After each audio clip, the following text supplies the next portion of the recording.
I hear you. They could have been hot for that. Doesn't make it any less true. Yeah. I mean, I pride myself on that. I'll say it live. Go for it then. NBA Deeper Dive. We are here. Adam's not going to say it, but it is Monday, November 13th. We have a 4-game basketball slate ahead of us. We're going to talk about every single one of those games. We're going to talk about vivid picks. We're going to talk about Short Gamer TV hitting for $1 million yesterday in the NFL Millie. Yeah, that's going to happen too. So hit that like button, subscribe to the channel, hit the notification bell so you know when everything goes live. Follow us both on Twitter or X or whatever we're calling it these days. Can he just change that back? Damn. Guess yeah. I mean, I still forget it's X. Like I'll get I'll get a notification on my phone and be like, what the fuck is this? And it's like, oh, that's Twitter. Jordan, are we live? Yes. Am I on the wrong link? I just have no data and a spinning clock. I won't need it now. It should show me live on a different one. But yeah, I clicked on the wrong one. Oh, well, what are you going to do? What are you going to do? Yeah, Josh did do his hair today with the World War II comb over. Josh has to go to dinner today too, I'm pretty sure.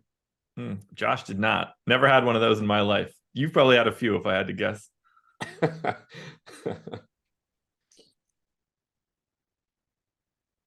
Nice chemical peel, right? That's what you're talking about? Yep. Yeah. No, I got to go to dinner. The wife and her boss and gaggle of coworkers and spouses and such. So facial coming later? No, I'm going to have a couple cocktails, get home, pass out, and really wish I didn't have those cocktails when the alarm goes off at 5 tomorrow to talk for about tomorrow's 10-game slate. I know that's coming. You ready to talk some basketball? We got a little bit of news throughout the day. Somehow it's gotten uglier since this morning, but more interesting too. Well, the problem that we have right now, and I'm just going to say it now since it's easier to just talk about. Okay, we don't have to say it because 4 minutes ago we got it. Up until 4 minutes ago, De'Aaron Fox was out to me, and people were going to talk about how he went through shoot around. Now he's been officially upgraded to questionable. Now I actually think he plays, and everything that I did to prep for this show no longer matters. Yeah, so I had meant to ask you before the show and then just got distracted, but I was going to ask you what you were doing with him because we both typically when somebody's listed as doubtful, we just trust the injury report over whatever's happened during the day. But yeah. I had him projected in because it just seemed like he was going to play. And I was actually a little surprised that he hadn't gotten the upgrade yet. So I'm glad we got that because now it's at least like, I think the absolutely correct thing now is to proceed as if he's going to play. And then swap, if he doesn't, obviously. It was going to be a really interesting conversation before because I was going to proceed as if he was going to play, even with him listed as doubtful. But in part, it was just because I thought it was going to be easier to swap down than vice versa.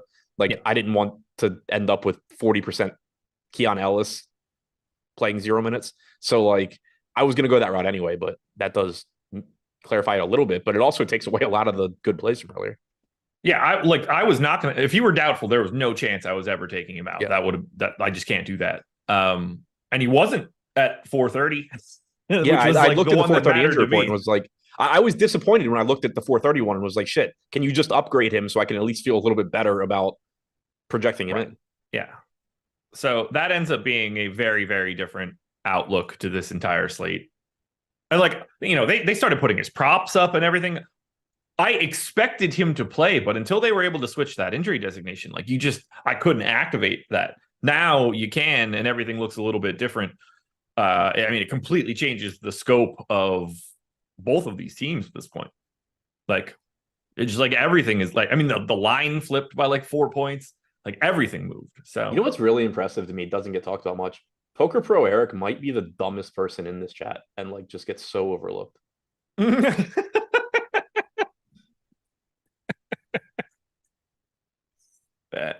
I wish we could have a tournament. There was some way to quantify it.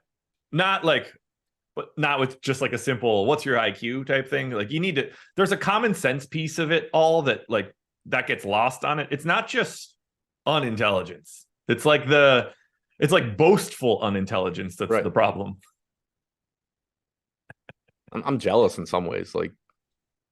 Just going through life, not giving a shit about how little you know. Just not knowing. I can't imagine. It's got to be so hard. It's got to be some, maybe just like to live just blissfully unaware. It's got to be so refreshing. And like right now, he thinks that I'm arguing with him about the Aaron Fox and not about him talking about your video from almost 12 hours ago. Yeah. Spoiler alert. I recorded that one at 9 o'clock in the morning. All right. Knicks Celtics. You ready? Yeah. 9-point dogs for the New York Knicks in Boston. 221 total. By the way, 1,000 people in the door, already 100 likes. Hit that like button if you've enjoyed the first 10 minutes of this bad boy. For the Knicks, kind of not a lot to talk about. Julius Randle is 26% owned. Jalen Brunson is 6. Everybody on the Knicks is 7 or below on DraftKings other than Randle. Brunson does get some ownership on the FanDuel side. Let's just start with Randle, 8,100, but there are certainly people in his lane today.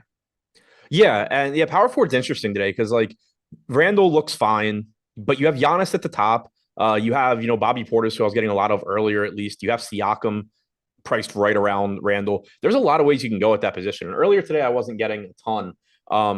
I just finished running a new set of lineups with the Aaron Fox in. And so interested to see where I show up there. But there's a lot of ways you can go at power forward today. Right now, I'm getting a lot of Julius Randle. Very different than this morning, getting around 32%. Our boom bust tool is not loading for me, so I can't see what. Oh, there it goes. 26% owned, 26% chance of being optimal. So it looks good now. It's still not a very appealing game to get to, but I like the price tag on Randle. You and I talked about it this morning. 1.17 DraftKings points per minute is solid. It's even more solid when you consider he's at like 43% true shooting. Yeah. He's playing about as poorly as he can offensively. He acknowledged that he's still dealing with the injury. It's going to take him some time to bounce back. But if you get hurt, like if hurt Julius Randle is a 1.2 fantasy point per minute guy, there's clearly upside for him to be better, even if he's not able to sustain it yet because of health. There's on a game by game basis, just going to be games where he does actually make shots. So he looks good here, even though, it's not the most appealing game. It's a tough spot against Boston, but very happy to get to Randle at this price tag, pretty much in line with the field right now.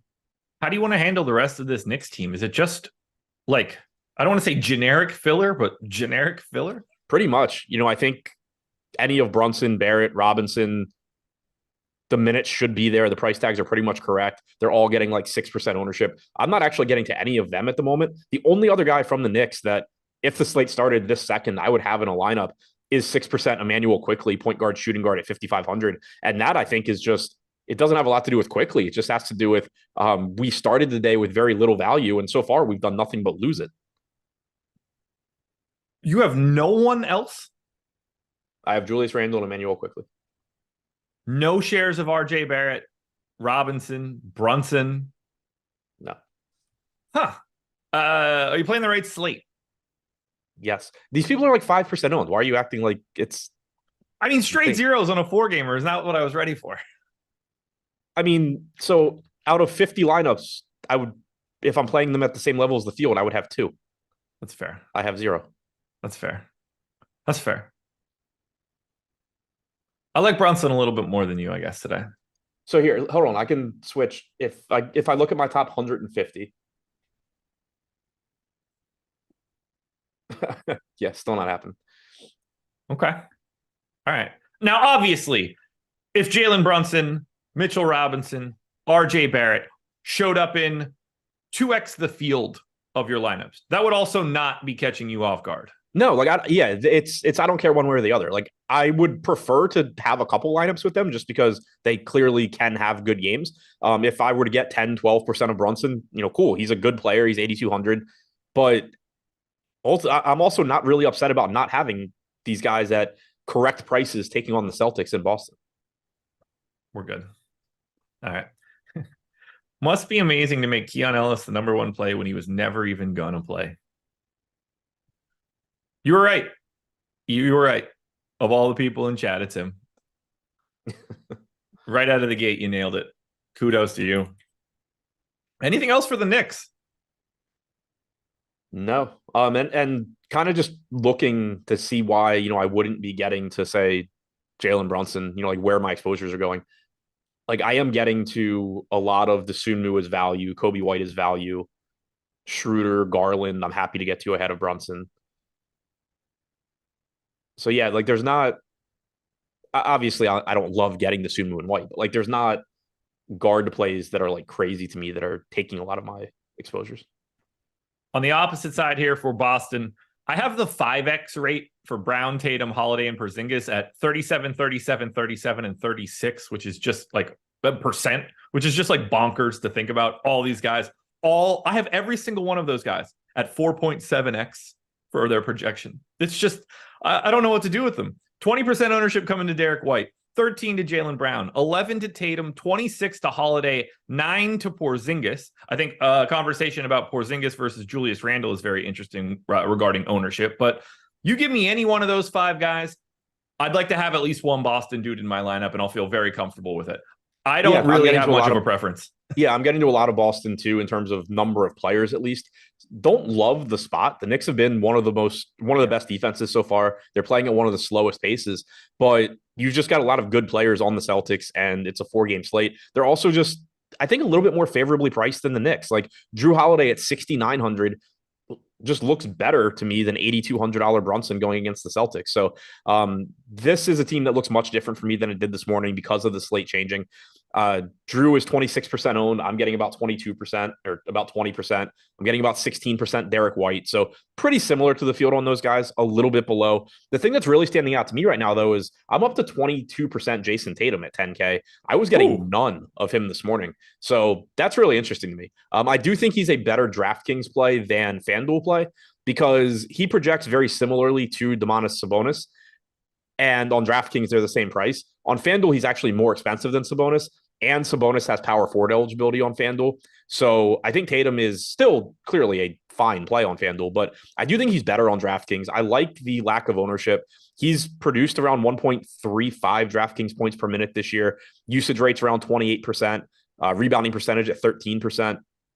4-game slate, Tatum at 10K, getting 10% ownership. I do like just getting there if I can. I think it's more of a luxury than a necessity. If I end up losing some Jason Tatum because I stopped playing so many shitty value plays, that's okay. But, I do like the idea of getting to him a bit here. I'm getting around 12% Jaylen Brown. The field's at 12%.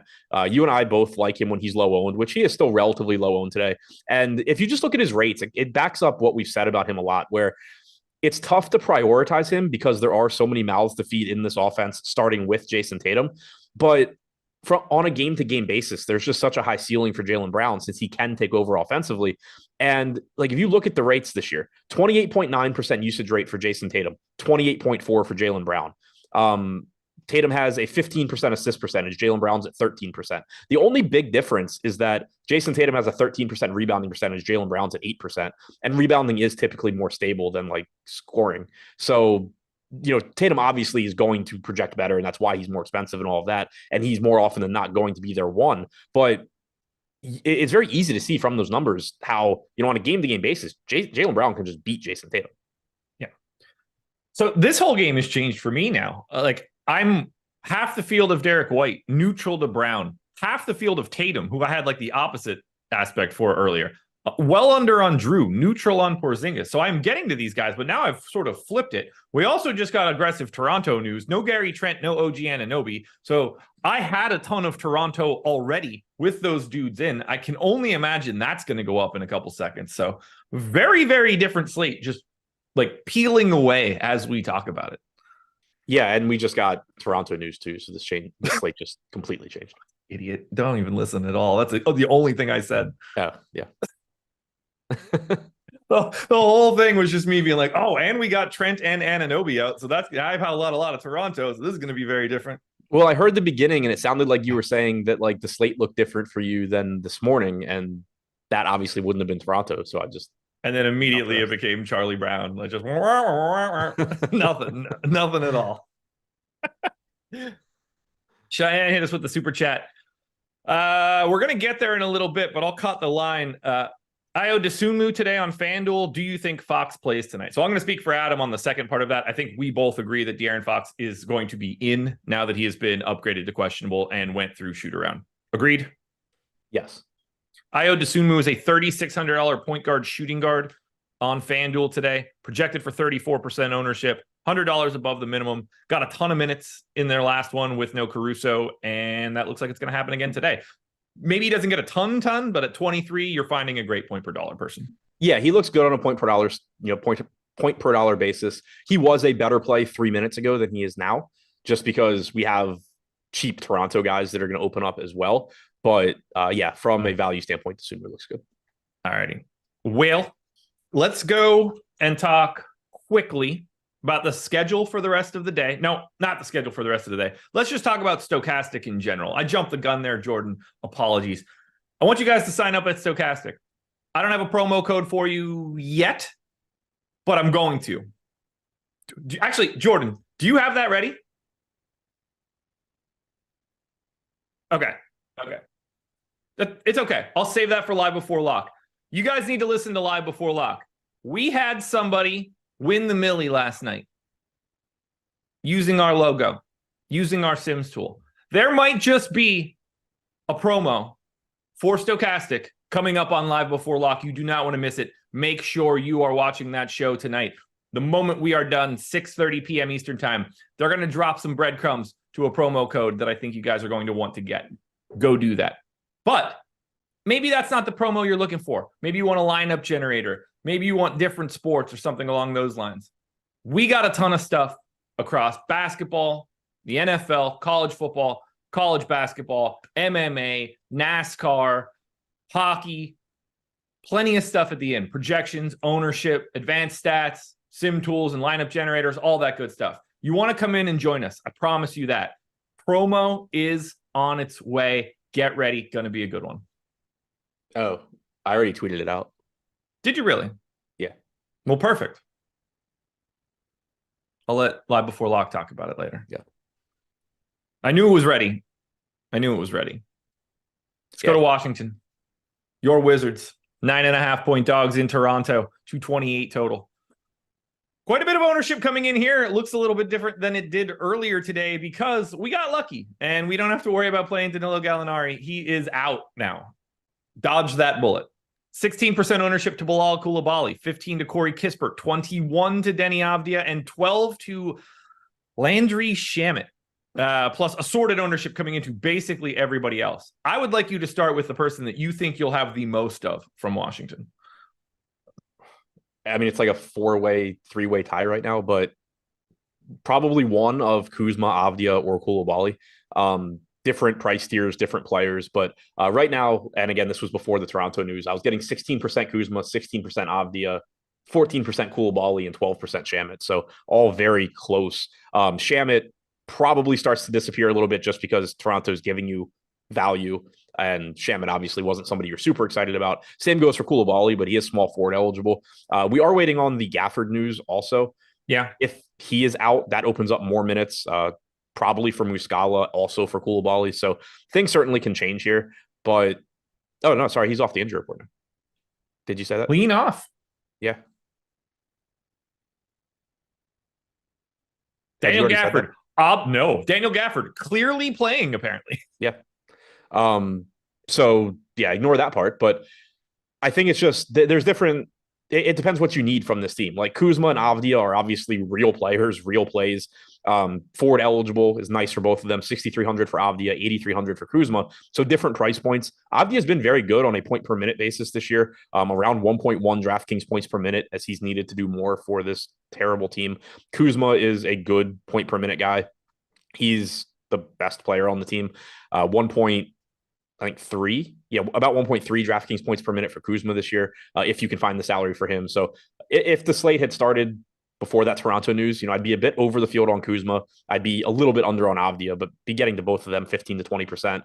Coulibaly and Shamet are entirely different plays where they're just lineup value. They're value filler where you're not expecting a lot out of them, but you also would like to be getting to your Jason Tatum or Giannis or Jaylen Brown or Randall or Kuzma, whoever it may be. You need to get some of these guys into your lineup, and you need to find some cheap guys to do it.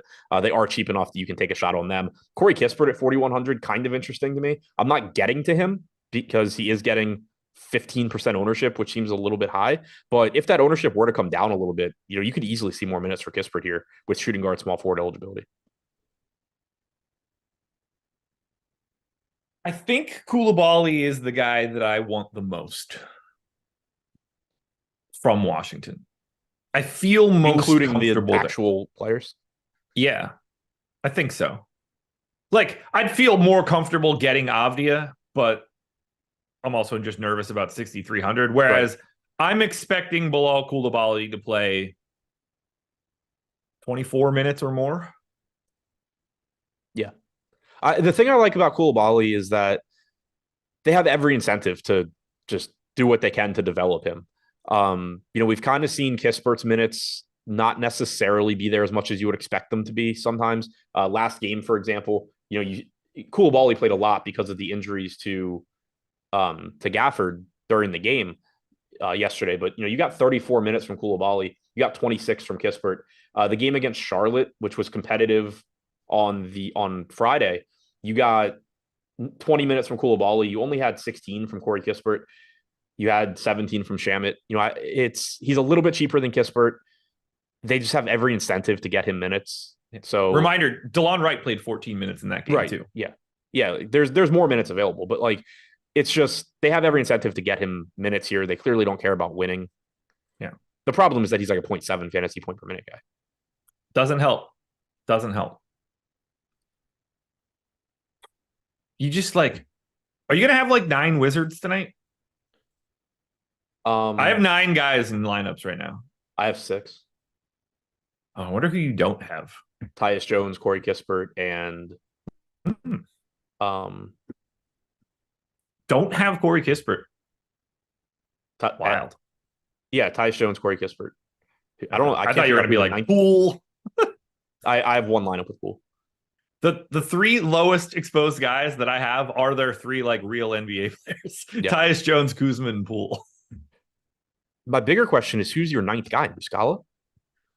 Koulibaly, Kispert, Gafford, Avdia, Poole, Kuzma, Muscala, Shamet, Jones. Yeah. Jones. Oh, Jones. Yeah. I was thinking I was like, come on. Yeah. No, I was thinking Davis. I was like, you're playing Johnny Davis. Johnny Davis, Anthony Gill, Patrick Baldwin, Jared Butler. You're not getting these guys? Omer Yuri. No.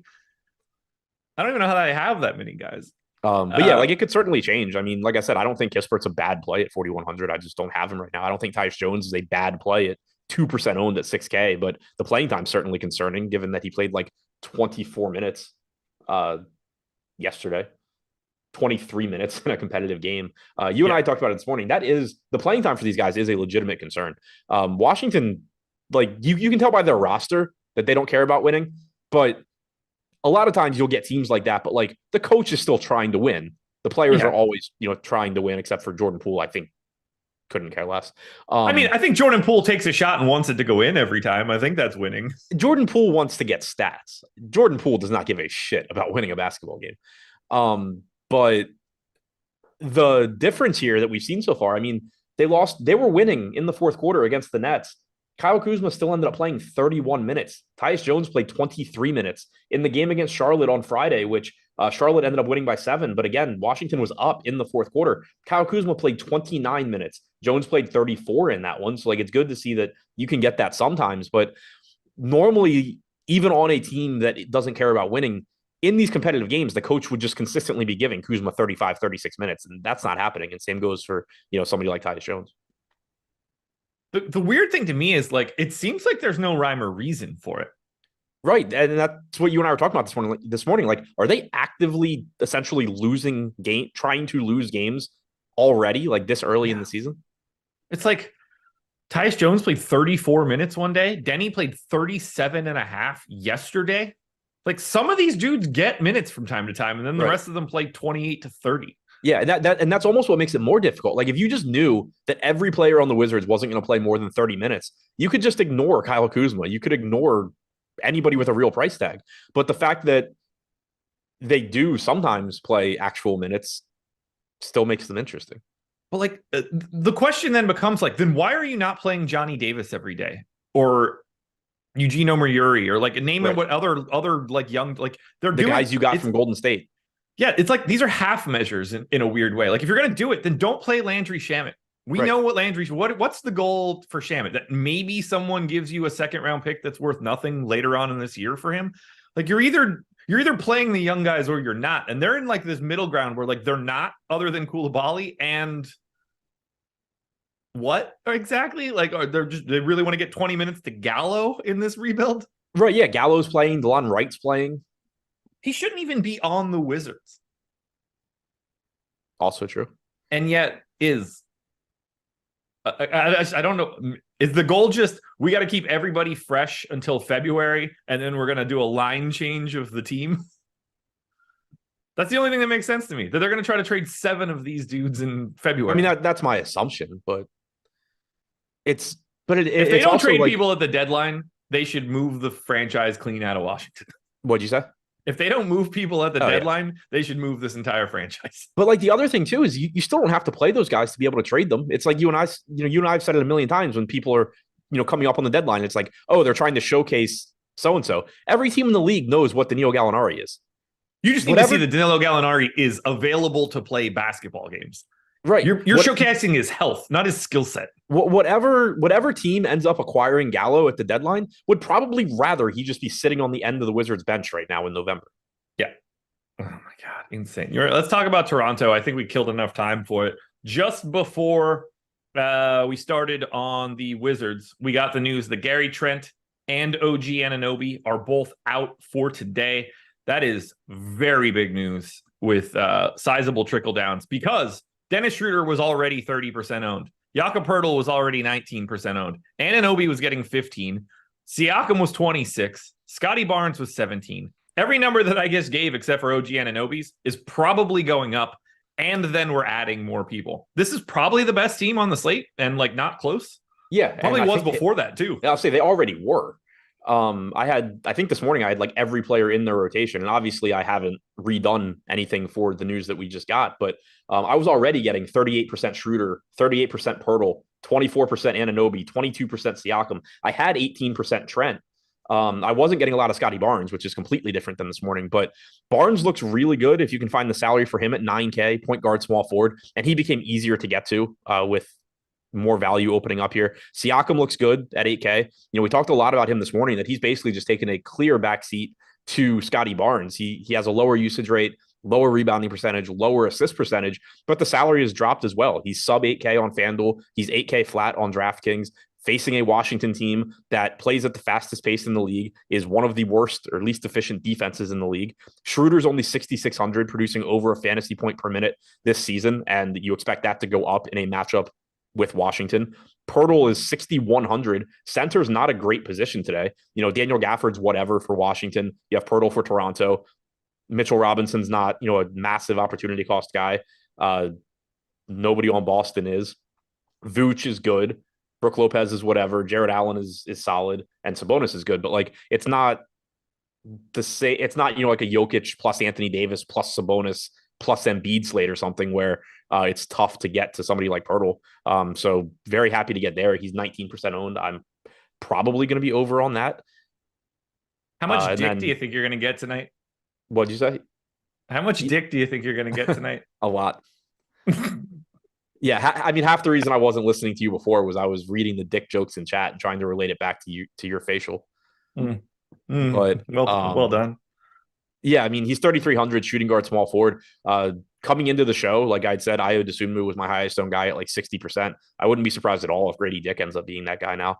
Otto Porter can play more. I don't know how much more they want to play Otto Porter, but he's $3,400. Jalen McDaniels is 3K flat. Flynn's 3,500. Like, there's value on this team now that is going to look really good. I mean, I went 24 minutes for Dick at shooting guard, small forward. You can fit him in anywhere.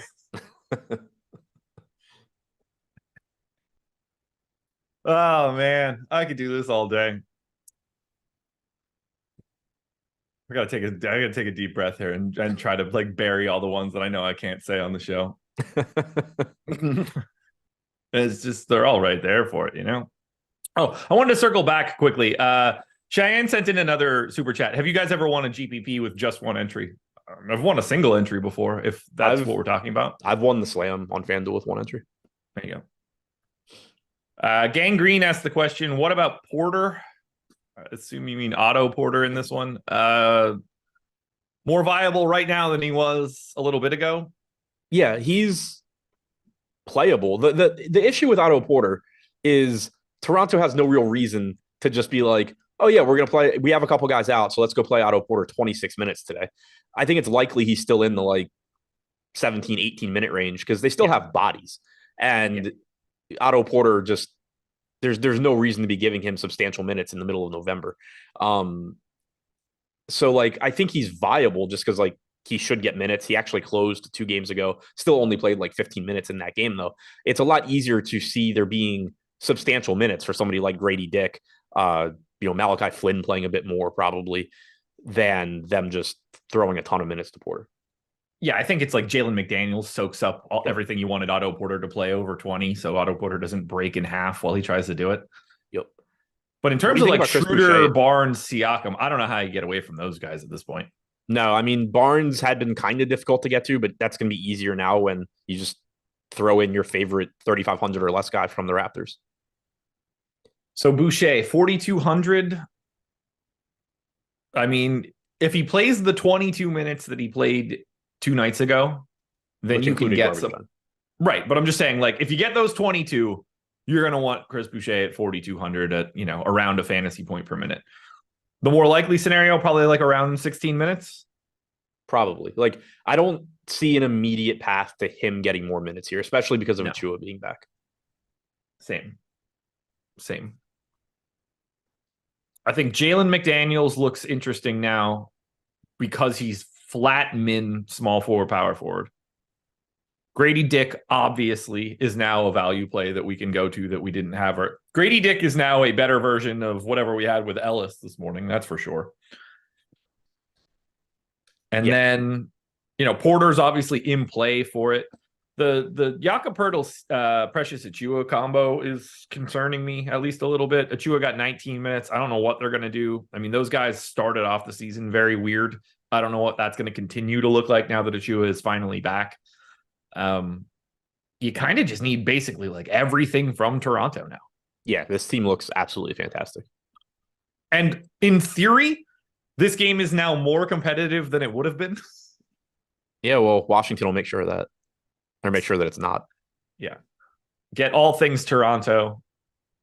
I'll probably, whenever we hit a new ownership run, I'll be able to run a new sim and see what that's actually doing. Yeah, so we don't have an ownership update, but we did just get a projections update.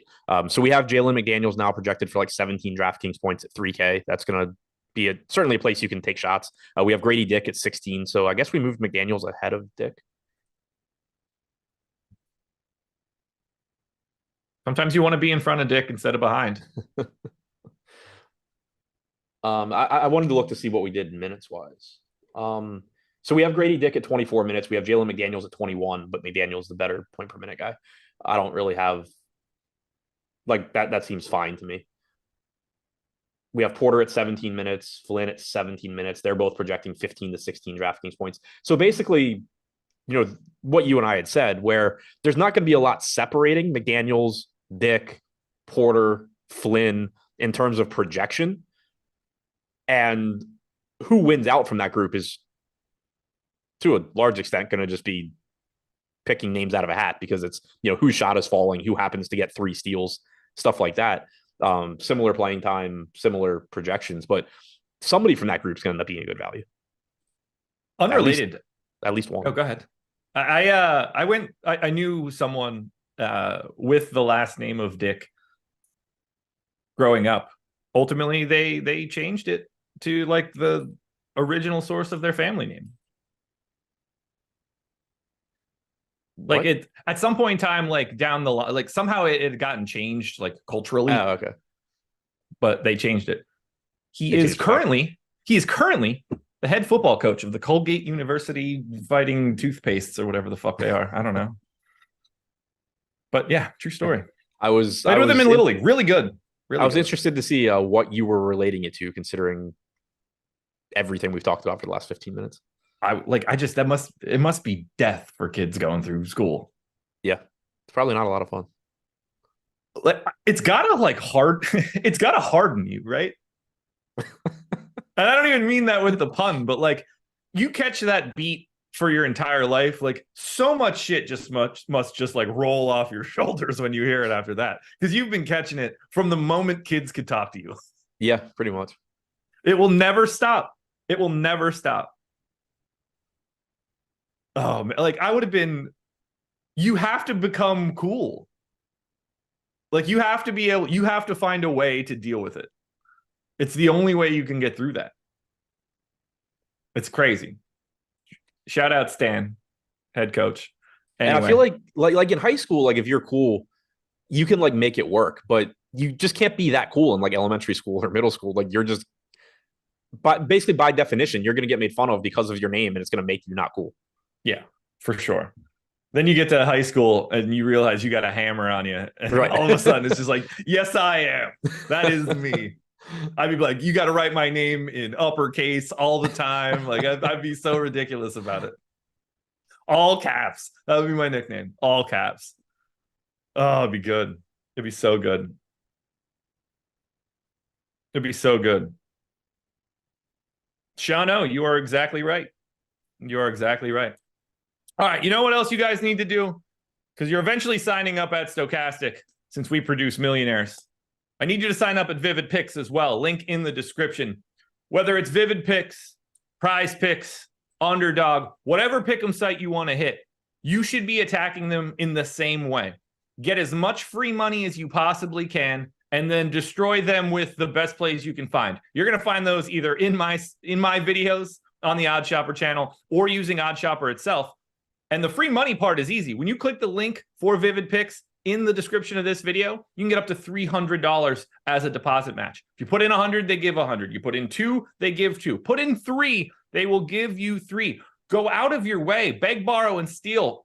Flip the couch cushions over, whatever you need to do. If you can start with $300, you get a free 300 bones. There is no reason you should skip that, guys. None at all. Get the bankroll together, find out the places you want to be, and then take advantage. But for now, you also get a $25 secure play.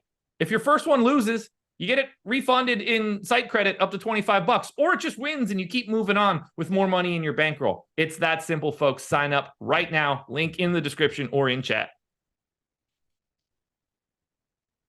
Oh boy. Let's go. Chicago Bulls, 9.5-point dogs in Milwaukee, 230 total. An overwhelming supply of ownership coming into this Bulls team. If it's not Toronto as the best team, this is the second one. 50% ownership coming into Ayo Dosunmu. Now, that might change when we get more value. That probably comes down a little bit, and we offload some of it to Toronto. But we just got new ownership. Perfect. Let me read. Still 38%. Yeah, that seems like the right drop. Like, you know, something about 10. 38 Dosunmu, 38 Kobe White, 30 DeRozan, 25 Vooch, 15 to Patrick Williams, Torrey Craig, and Zach LaVine. Tons of ownership coming into this team. Let's start with the Dosunmu piece. We're not going to have Alex Caruso for this one. Shooting guard, small forward. Dosunmu played 26.5 minutes yesterday. I mean, this is just like a perfect situation for him. Yeah, I mean, the only problem is that it's Ayo Dosunmu, but you're still talking like a 0.75, 0.8 DraftKings point per minute guy. Should play in the mid-20s. Still, I think, looks better than any of the Toronto guys, at least from the sense of, like, from a projection standpoint. Obviously, the Toronto guys are playing Washington, so, like, there's a pretty good chance one of them greatly exceeds their projection. But Dosunmu's playing time should be there. He's not a terrible point per minute guy. He was my highest owned guy coming into this show. If he's not my highest owned guy after the show, I still expect he'll be up there, given the value that he offers and the fact that he's shooting guard small forward as well is really nice on DraftKings. 18.3 DraftKings point projection. That's compared to, like, 16 to 17 points for most of those Toronto guys. So they're in the same ballpark. You should certainly be paying attention to the ownership between them. Right now, looking at the Toronto guys, just for comparison, we have Porter pulling 25%, Flynn pulling 21%, Dick pulling 14%, McDaniels pulling 11%. So you're getting a little bit of an ownership discount to, like, McDaniels and Dick. Porter and Flynn are more in line with Dosunmu, but they're still behind him. So it does become interesting to, maybe take some shots on those Toronto guys instead of him. But alternatively, you can take a shot on the Toronto guy and to play Dosunmu, and then be getting, good players elsewhere. So I think one way or the other, I probably get quite a bit of Dosunmu at that price tag. On FanDuel, he's basically minimum salary. He's 3,600. So he's going to look like a really good play there as well. Kobe White's still getting 37% ownership at 5,400. Now that one to me is a little bit more interesting to think about than Dosunmu. I was getting 52% Kobe White before the show. And the reason for that was there just wasn't a lot of value. So 5,200 for a 0.8 fantasy point per minute guy playing around 30 to 32 minutes or so was pretty nice, especially like once you lost Keon Ellis at 3,900. Yeah. White was just soaking up a lot of that ownership. Now you can build your lineups differently where you just don't need somebody in that price range. And if you do go to that price range, you can, go to somebody that produces at a better point per minute rate, like Bobby Portis, for example, if you wanted to. So I do think the ownership on White's a little interesting now. We have him 25% to be optimal, but 37% ownership, whereas Dosunmu is getting 37% ownership, but he's 38% to be optimal just because of how cheap he is and the positions. White, not saying I'm definitely going to be under the field or anything. I don't know. I haven't rerun stuff, but he looks like somebody now where he was one of my highest owned guys. And now I think you can build some pretty good lineups where you just don't really need him. Yeah, I'm a little lighter. I'm rerunning now as well, so I'll get to really find out how much that's going to change. But I assume I come in a little bit lighter on White. The interesting piece to me is like the relationship between Dosunmu, Torrey Craig, and Patrick Williams, because we didn't see Patrick Williams get that minutes bump, but he is sitting there at 3,700 and can get it at the very least. Like to look at Torrey Craig and Patrick Williams having the same ownership, that is very interesting to me because on the surface, I think it should be quite a bit more to Craig in relationship. Yeah, so I actually had basically the same amount. I just had double the field on both. Okay. I had 28% Williams, 26% Craig. Again, this is before Toronto, but they were both just sort of guys that what? Jay Crowder out 8 weeks. Oh yeah, I saw that surgery. Yeah. They were both just guys that, 4K or less that open stuff up. They project similarly. We have Craig at 17 DraftKings points. We have Williams at 16.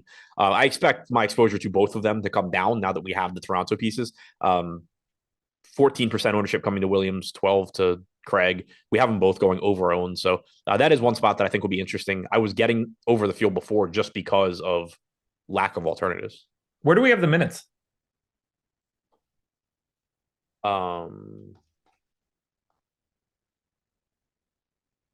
If you have it. Craig at 25, Williams at 22.5. Okay. Yeah, like based on my underlying model, I have these guys separated by 200th of a fantasy point per minute. Like to me, they're basically the same. So as we separated, and like you're probably going to need 1 minute for Craig above Williams to offset the $300. But I think you have to go a couple minutes to Craig in this spot. Yeah, I agree. Like is 27-23? Is that too extreme? I think it's probably as wide as I'd want to go. Okay. Yeah. I wouldn't want to go any further than that. 23 feels, I don't know what to do with Williams's minutes. He's the guy that I'm more confused about. Right. Yeah, I agree. All told, I assume you're on the same page for like Levine, Vooch, and DeRozan. Anything you get of those three dudes, like full steam ahead. Yeah, for sure. I was getting a lot of Vooch earlier. He's getting 24% ownership. I think he starts to look even better now. I'd said before that you don't have the most opportunity cost at center tonight. If you're just paying down for wings, essentially now, whether that's Koulibaly or Toronto guys or Williams or Craig Dosunmu. Yeah, you can play Dosunmu at forward. Like, I think you're going to be paying down at forward a lot now, and it's going to make it really easy to get to somebody like Vooch or Levine or DeRozan. I just got done my sim run. I've got 43% Dick, which makes sense. I feel like I am 43% of that. That is like most of me. But I do have a lot. Personality-wise, not physically. I got a lot of Dick, and I'm playing Grady too. You want to go to Milwaukee? I hope this guy has a long career because it definitely makes... It'll keep things fun. I think it's funnier if it's short. You're probably biased in that direction. No, I'm not Jordan.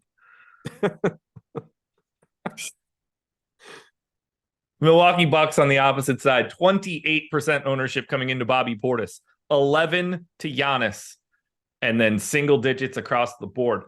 I think Milwaukee is like the sneaky, interesting way to try to grab value at no ownership, whether that's Pat Connaughton or Marshawn Beauchamp, if you want to call Malik Beasley value. None of these dudes are getting any ownership, but there are some minutes to go around somewhere. And it seems like we've determined Bobby Portis is the way to get it.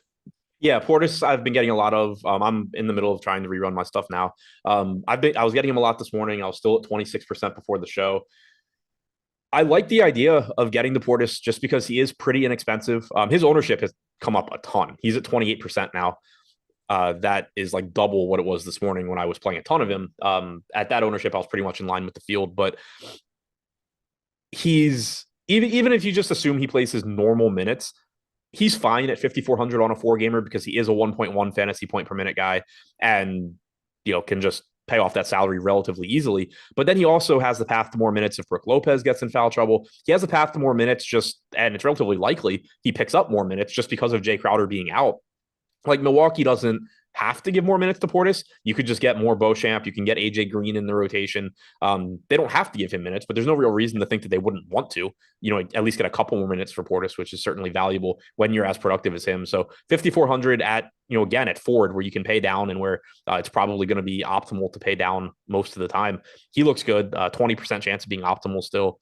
He's the guy that I probably will get to the most from Milwaukee. I do think that the Toronto news is really interesting for Giannis. He's 11-1 on DraftKings. So the problem is that his salary went up as a result of Lillard being out, and now Dame is back. But it's still a 4-game slate where Giannis is the highest projected guy on the slate. There's a pretty high percentage of times where you're just going to need, his raw points, especially with more value opening up. We have him with a 16% chance of being optimal, only 11% ownership. I think he becomes a much more interesting play now that we do have all of this value we didn't have before. I have 15% Giannis, so that works for me. But I'm also like triple on Beauchamp, doubled up on Pat Connaughton. If I feel like this is a spot where I'm grabbing like a little bit of maybe underrepresented ownership. Yeah. Portis is the only one that like scares me, but I just don't feel bad about having it. Yeah. And you have another, just random value piece in Beauchamp that could do well. And I think the reason, and Connaughton's 3,700, like the thing that, going back to the Giannis conversation, none of these really cheap guys for the most part are you going to be really excited about. Like the Sunmu's the highest projected one at 18 DraftKings points. It's really easy to just say like, look, I don't want to play any of these guys. But the bigger problem is that it's difficult to know which one of them is going to be, which one or two are the ones that are going to do really well because they all look so similar. But we're just getting such an abundance now where there's like 8 to 10 guys in this price range where none of them should surprise you if they just happen to run into 24 fantasy points. It's very likely that at the end of, or relatively likely that at the end of the night, you look back and if Giannis scored, let's say 58 DraftKings points, the winning lineup, like the way you build a winning lineup is to just have landed on, kind of gotten lucky and landed on the right 3,400 guy. But like, there's probably going to be a right 3,400 guy. It's tough to just say, oh yeah, I'm not playing any of those guys. Chances are one or two of them is going to have a big game. Yep. Now, if they do, and, Giannis could obviously still disappoint on his own. And if Giannis just scores 48 points, then you're screwed anyway. But like, Giannis is just really interesting because there's a really good chance that there is a good $3,500 guy or two because of how many there are. BC24 hit us with the super chat. Lopez at 4% seems like a real pivot from Pirtle. I think Brook Lopez is like properly owned, but yeah, I mean, that is a decent swap.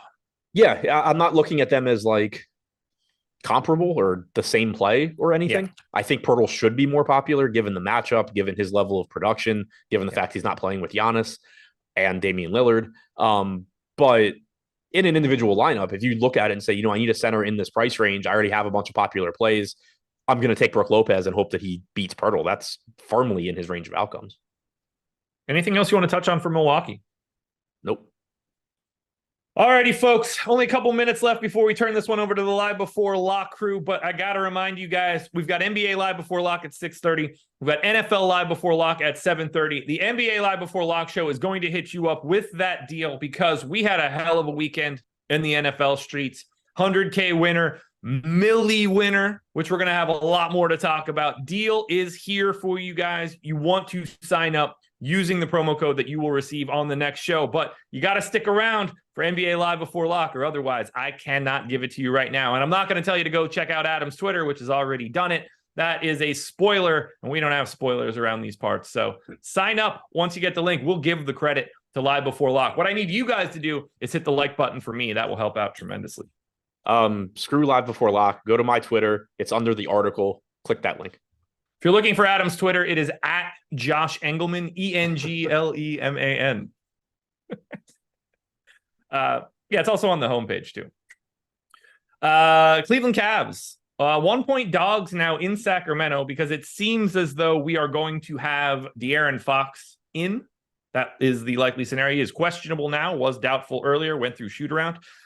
25% ownership coming into Darius Garland, 20 to Mitchell, 25 to Mobley, 30 to Jared Allen, who I would say would be another one of those Brook Lopez type pivots, and maybe even more interesting than the one from Jakob Poeltl. But I want to go to those four guys. I'll probably have a little bit of LeVert and a little bit of Strus, but it's just the four main dudes for Cleveland and nothing else for me. Yep, that's how I see it too.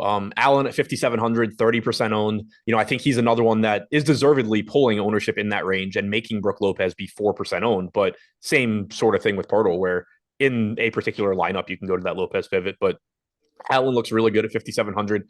He's power forward eligible on FanDuel also. He's a little bit more expensive than he is on DraftKings, but being able to use him at power forward is pretty valuable. Mobley, Garland, Mitchell, these guys all look really, really good, all pulling 20 to 27% ownership, all pretty much correctly owned. Mitchell, 17% of chance of being optimal on DraftKings, Garland at 28, Mobley at 26. They all look good. And then, like you said, LeVert, 6,700, Strus, 5,700. I'm not excited to get to either guy, but they are projected to be a little bit under-owned. 10% chance of being optimal for Strus, 7% for LeVert. And to me, what that's pretty much saying is they're unlikely to be a good play, 7 and 10% to be optimal, but they are quality pieces to consider in individual lineups where you need to save ownership, because you are getting them at lower ownership than they probably deserve based on their optimal percentage. So, I think it would be a mistake to look at that and say, oh, they're going on their own. Let me just make my night revolve around Karis LeVert and Max Strus. But they're solid pieces in the right lineup.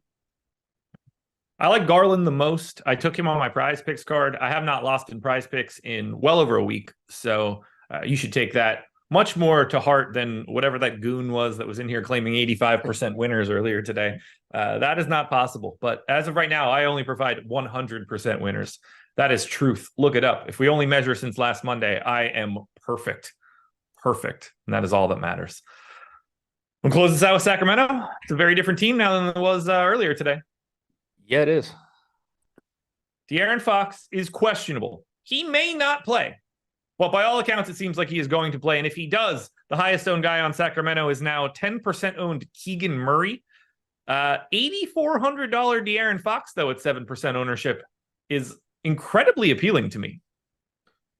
Terrifying. But yeah, I mean, on a 4-game slate, getting De'Aaron Fox at sub 10% ownership is pretty interesting because it's a good price tag. It's obviously a good player. You have no idea how many minutes he's going to play, but that works both ways.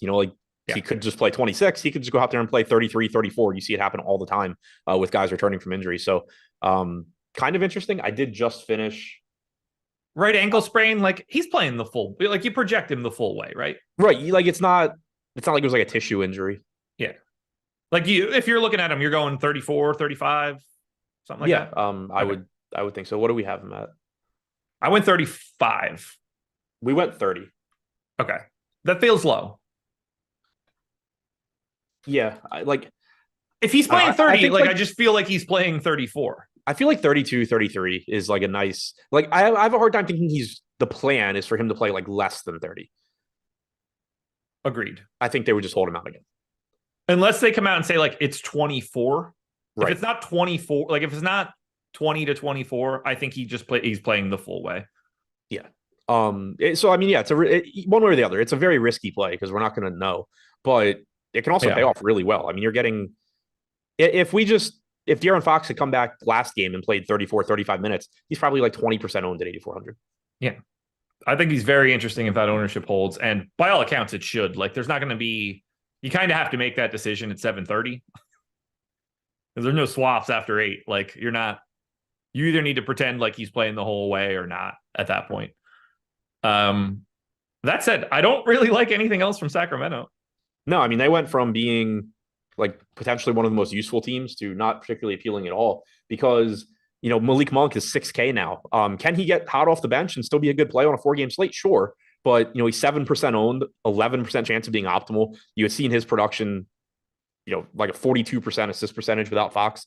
Herter certainly is better without Fox. Sabonis is interesting to me. He's getting 5% ownership right now. He was getting like 11% earlier. This season, in games without De'Aaron Fox, fewer fantasy points per minute. Since the start of last season, fewer fantasy points per minute for Domantas Sabonis. You get De'Aaron Fox back in. You get that pick and roll action that is so important to Domantas Sabonis' production, and his ownership comes down. That's interesting to me. Again, I don't know that I'll get a lot. Looks like I have around if the slate started right now, it looks like I'd be around 15, 16% on DraftKings. He's projected for 5. I'm happy with that. Yeah, the only real issue is just how comparable is he to an 11-1 Giannis? Right. Or a 10K Tatum? That battle then becomes a real question because it's obviously easier to roster Giannis and Tatum. Agreed. And at that point, it becomes a little limiting. Yeah. So as far as the Kings go, if the slate started right now, I would only have 2% Fox. Wouldn't hate if that comes up. I think it's a very interesting play. Sabonis would be my highest owned Sacramento guy at 16%. Keegan Murray at 14. Herter at 6. Fox at 2. As far as comparing Giannis, damn, I didn't get I only got 8% Giannis, so I have more Sabonis than Giannis. Okay. I have 14% Tatum, so I have more Tatum than Giannis. Jakob Poeltl is my highest owned guy if the slate started right now. Grady Dick is second. My top 5 in terms of exposure on DraftKings, if it started right now, Poeltl, Dick, DeRozan, Dosunmu, White. So still getting the Kobe White quite a bit. I didn't necessarily think I would be. Anything else you want to add for this slate before we turn it over to the live before lock crew? I have a lot more Scotty Barnes now than I did when we talked about Toronto. There we go. Scotty Barnes season, Toronto season, live before lock season coming up next. Thanks to Adam. Thanks to Jordan. Don't go anywhere. Stay on this stream. 400 plus likes, 4-game slate. You cannot beat this show. It's the best in the industry. Hit that like button if you haven't done it yet. We're out of here. Peace.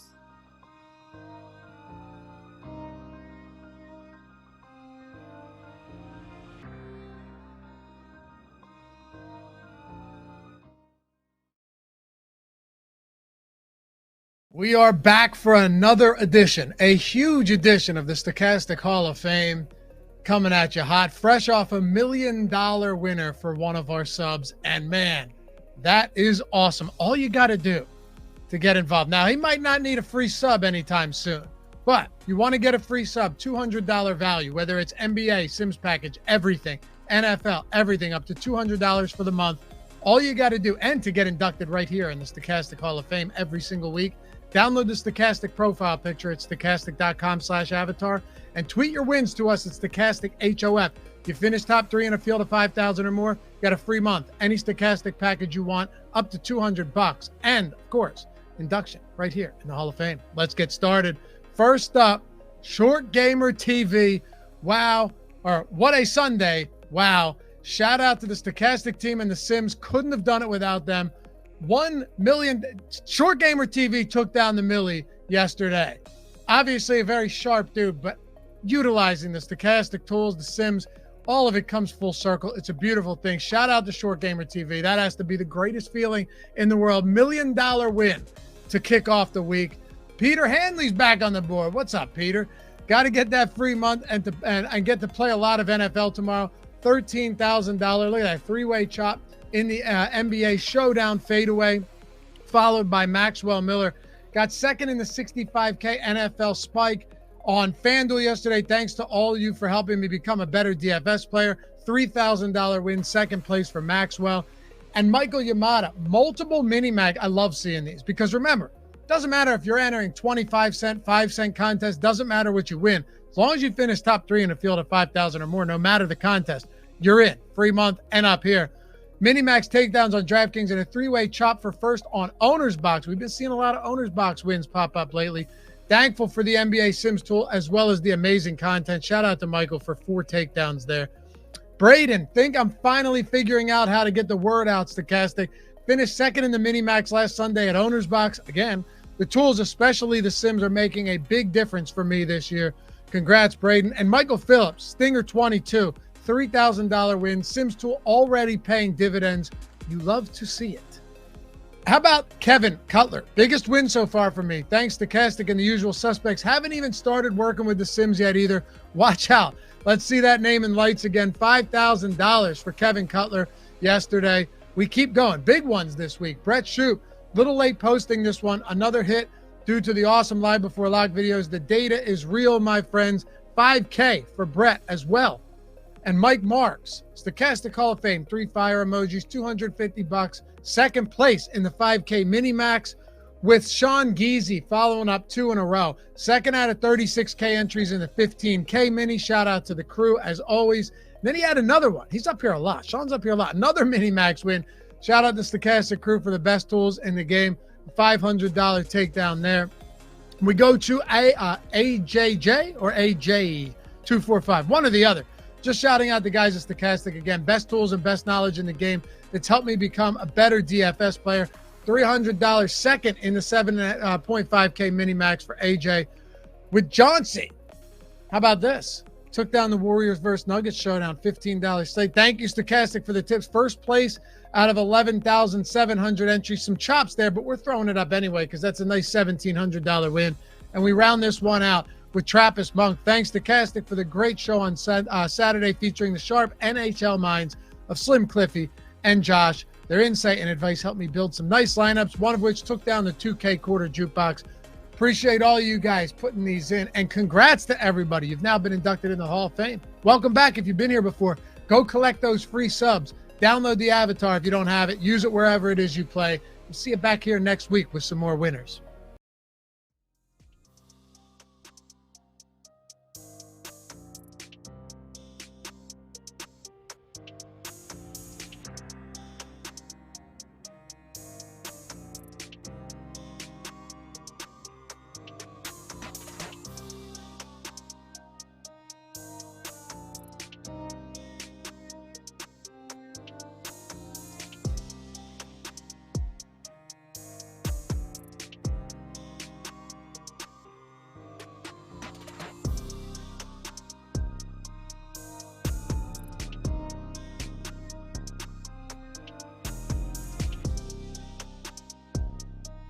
I'm good. Ready.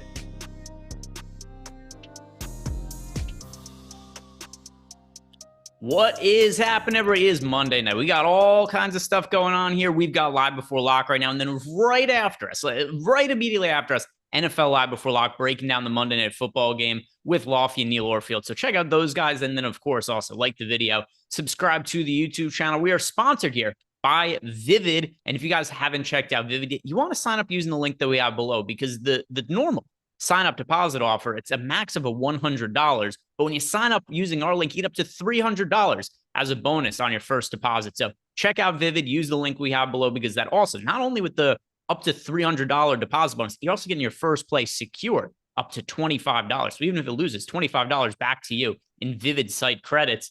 Eric, how was your weekend?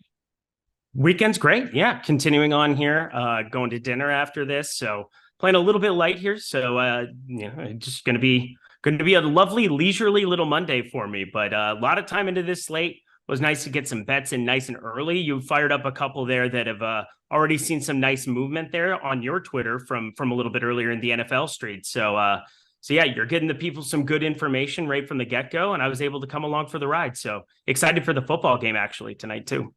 Yeah, not often do I have like very many bets that I'm placing for a Monday Night Football game, but I went into Odd Shopper this morning. There was a handful of bets that projected really well. So I figured, hey, I'm going to throw these up on Twitter. All 4 of them had like pretty decent line movement in my favor. So feeling good about those. Hopefully they end up hitting today. And this NBA DFS slate too, which as per usual with any sort of NBA slate, lots of moving parts. I recorded a video this morning, and shortly after I recorded, nothing was really relevant anymore because OG Anunoby's out now. Gary Trent is out. Alex Caruso is out. We've got RJ Barrett questionable. De'Aaron Fox questionable. But let's start, Eric, with the players who've been ruled out, because I have a feeling there's a chance we get an update on RJ Barrett by the time we get through some of the other injury news that we already know. Most important for the slate is with OG Anunoby and Gary Trent both out, I'm getting to so many of the Raptors players in my lineups. Is that more or less the same for you as well? Yeah, it's hard not to. I mean, you replace Gary Trent, OG Anunoby, that's a lot of minutes to go to other people. And I am a little bit worried that this could be a very thinned out rotation. Malachi Flynn's been playing backup there to Dennis Schroeder, who's ran into some foul trouble a little bit more than you'd want for somebody who's been backing Dennis Schroeder as much as me this season from a prop perspective. But then Otto Porter is kind of like, I'm having a tough time figuring exactly what I want to do with his minutes here. He's closed a couple of close games in recent memory here. You get Precious Achiuwa back into the mix. Grady Dick, I think, is somebody there. I think the studs being Scotty Barnes, Pascal Siakam, Dennis Schroeder, those are guys that I definitely want to get to. I think Jakob Poeltl is still in play for a 4-game slate, but like, I don't know if there's a ton that I get to outside of it, but like Scotty Barnes and Pascal Siakam are just building block pieces for me now. Yeah, if I'm looking through my exposures right now, Jakob Poeltl is a building block piece for myself as well. I really do like getting to Jakob Poeltl, particularly over on FanDuel where he's only 6K. But other pieces too that we should be talking about here, at least to some extent. Precious Achiuwa, you mentioned him there. Also, great. Is it Dick season? Let's see. Are we going to? Let's grade the Dick. Yeah, I mean, it could be Dick season. And then also Jalen McDaniels is somebody who more as a DraftKings specific play than FanDuel. I don't know if you'd brought him up as somebody who is important to you, but he's the flat min over on DK. And it's a situation where, he's a decent enough fantasy producer. If he's going to end up getting, 25-ish minutes or something like that, I think that there's a very good chance that he could put up a pretty good game relative to his salary. Now, once again, DraftKings specific. I don't really like him on FanDuel. So I do like a lot of the Raptors. And let me see actually my DraftKings lineups in terms of order of priority for me.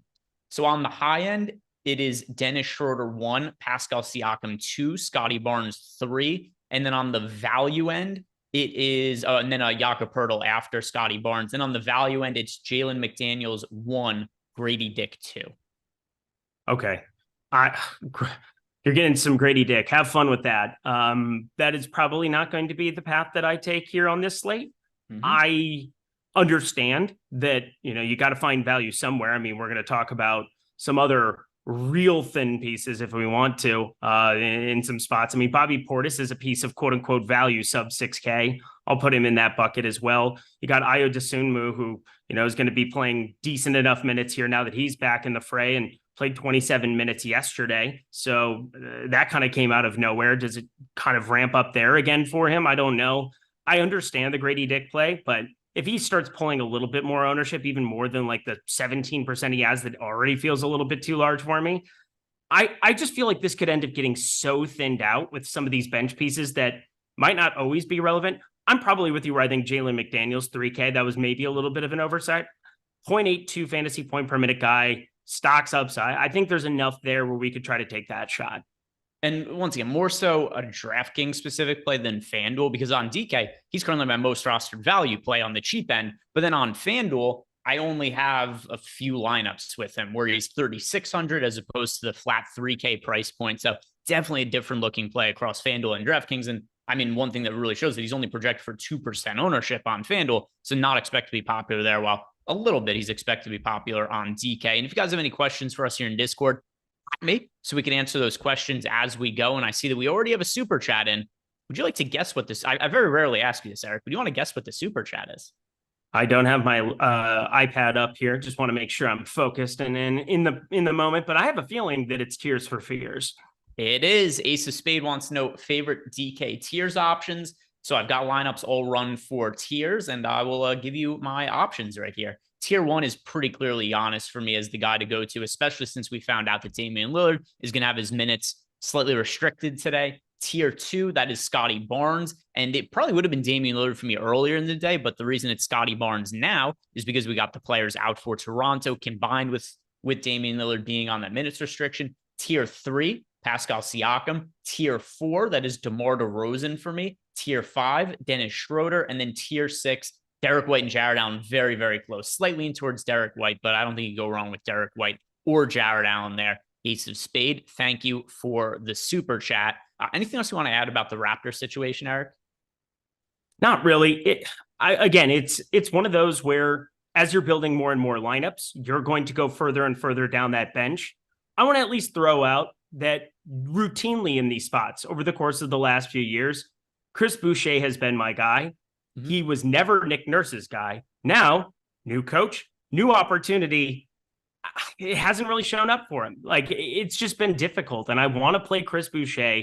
There's a part of me that just sees it. He's the guy who's routinely been in the rotation, 4,200. But God, it's just been so brutal. And now the usage has started to dwindle down a little bit.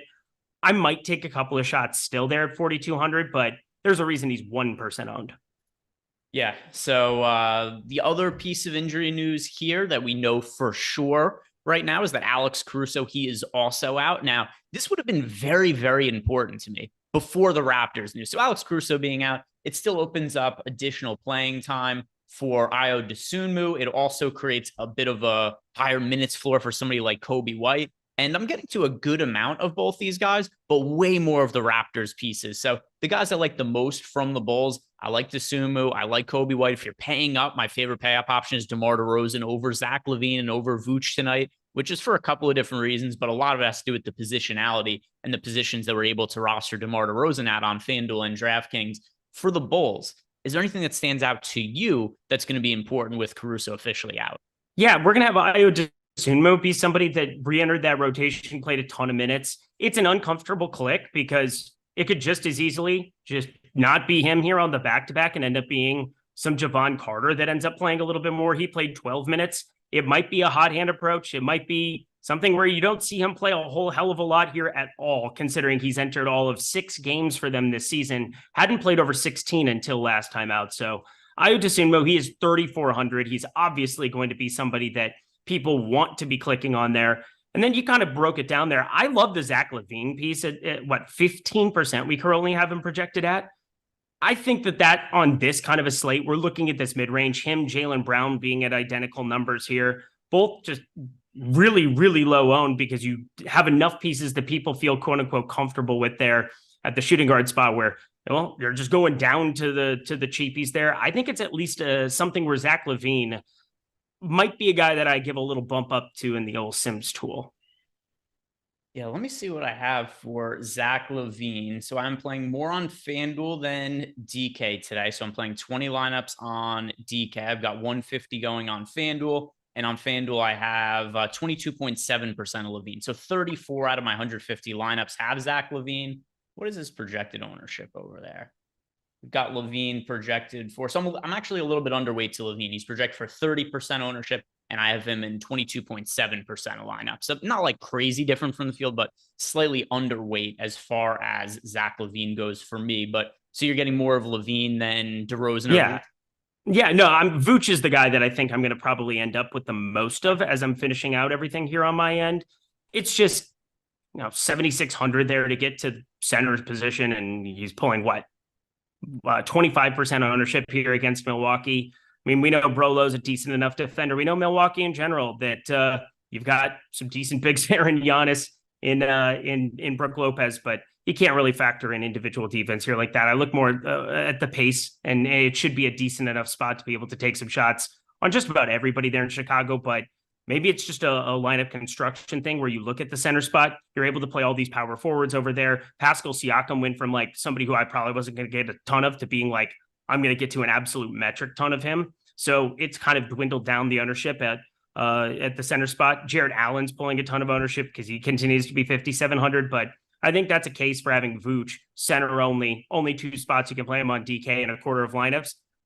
Pretty difficult to imagine a guy who won't be doubling there in the near future. We've got some questions coming into our Discord channel, so we'll hit on some of those. First is from Blinky. Blinky wants to know, why do I not like McDaniels on FanDuel when he's only 100 above the min, but I like him at DK when he's at the min? Well, the big difference is that the minimum salary is cheaper on DK than FanDuel. So on DraftKings, relative to FanDuel, he's $600 less expensive, which certainly makes a difference. Another thing also is just the positions of the player. So on DraftKings, he's small forward and power forward eligible at 3K. And then if you go ahead and you look at McDaniels over on FanDuel, while he's also power forward, small forward, there are a lot of power forward options that project pretty well over on FanDuel. Whereas DraftKings, the forwards are pretty shitty today. It's hard to feel great about a lot of the forward options, but over on FanDuel, you've got guys like Pascal Siakam is $7,700 on FanDuel, and you have to play two of the power forwards. He's fitting into a lot of my lineups. Then also like Evan Mobley, sub 8K, Kyle Kuzma, sub 8K. Precious Achiuwa is almost the exact same price as McDaniels over on FanDuel. So I'm finding other guys that I'm getting to that I'm not getting to in the same way over on DraftKings, because I don't really know which players I like to play for the flat min over on DraftKings outside of McDaniels. Whereas on FanDuel, the pricing is kind of a little bit softer today. I don't even need to play guys who are at the mid price.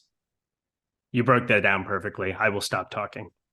All right, let's see what else we have in the Discord. This one is from Kapanakella. Kapanakella says, finally, you're back at Ehrenberg. I mean, to be fair, I was here Friday. I was just only not here on Saturday night. On almost every single show, I'm here for NBA. But question anyway from Kapanakella. Who's the one guy that we're playing in a DK single entry, and who is the nuke of the night? Oh, wow. We're doing nuke in the night right off the bat, 20 minutes in. Well, so here's where we're not quite. We got 10 minutes to go. It's very important to me that the nuke of the night, people could expect it at the midway point of the show. But first, a DK single entry play. So who's somebody that we would consider more of a single entry option than a large field option? I mean, actually, it's going to be the bull. It's going to be the same. I'm going to go with McDaniels for single entry. 3K, just, yeah, to be able to, the punt du jour, if you will. That seems fun. I think Giannis is a really good single entry play, considering he's pulling 11.6% ownership with completely nuclear. And I was kind of expecting his ownership to come up even more once we got news that Damian Lillard was going to be somewhat limited. Damian Lillard at 3%, I think that's really hard to get to at 9,200. I mean, he's had right around a 24.5 point prop nonstop throughout this entire season. Nothing that you should be paying 9,200 for, considering he's very point dependent, very scoring dependent. So I'm going to go to Giannis just because of what he's been, a 1.56 fantasy point per minute producer. You may be looking at 26, 28, maybe 30 on the high end of minutes here for Damian Lillard. I think Giannis Antetokounmpo, there is enough value to rotate around and try to make a thing. I'm not saying there's anything that I feel all that confident in, but if you're talking about a single entry, I think you play some of the chalkier value pieces, get to him. That's a really fun way to be different, getting to the guy who's projected for the most raw points on the slate. I am slightly overweight to Giannis today. He's not expected to be all that popular. He's projected, like you said, for right around 10% ownership on DraftKings, 14% ownership on FanDuel. So not all that hard to get overweight to Giannis. You're playing 5 lineups and one of them is Giannis.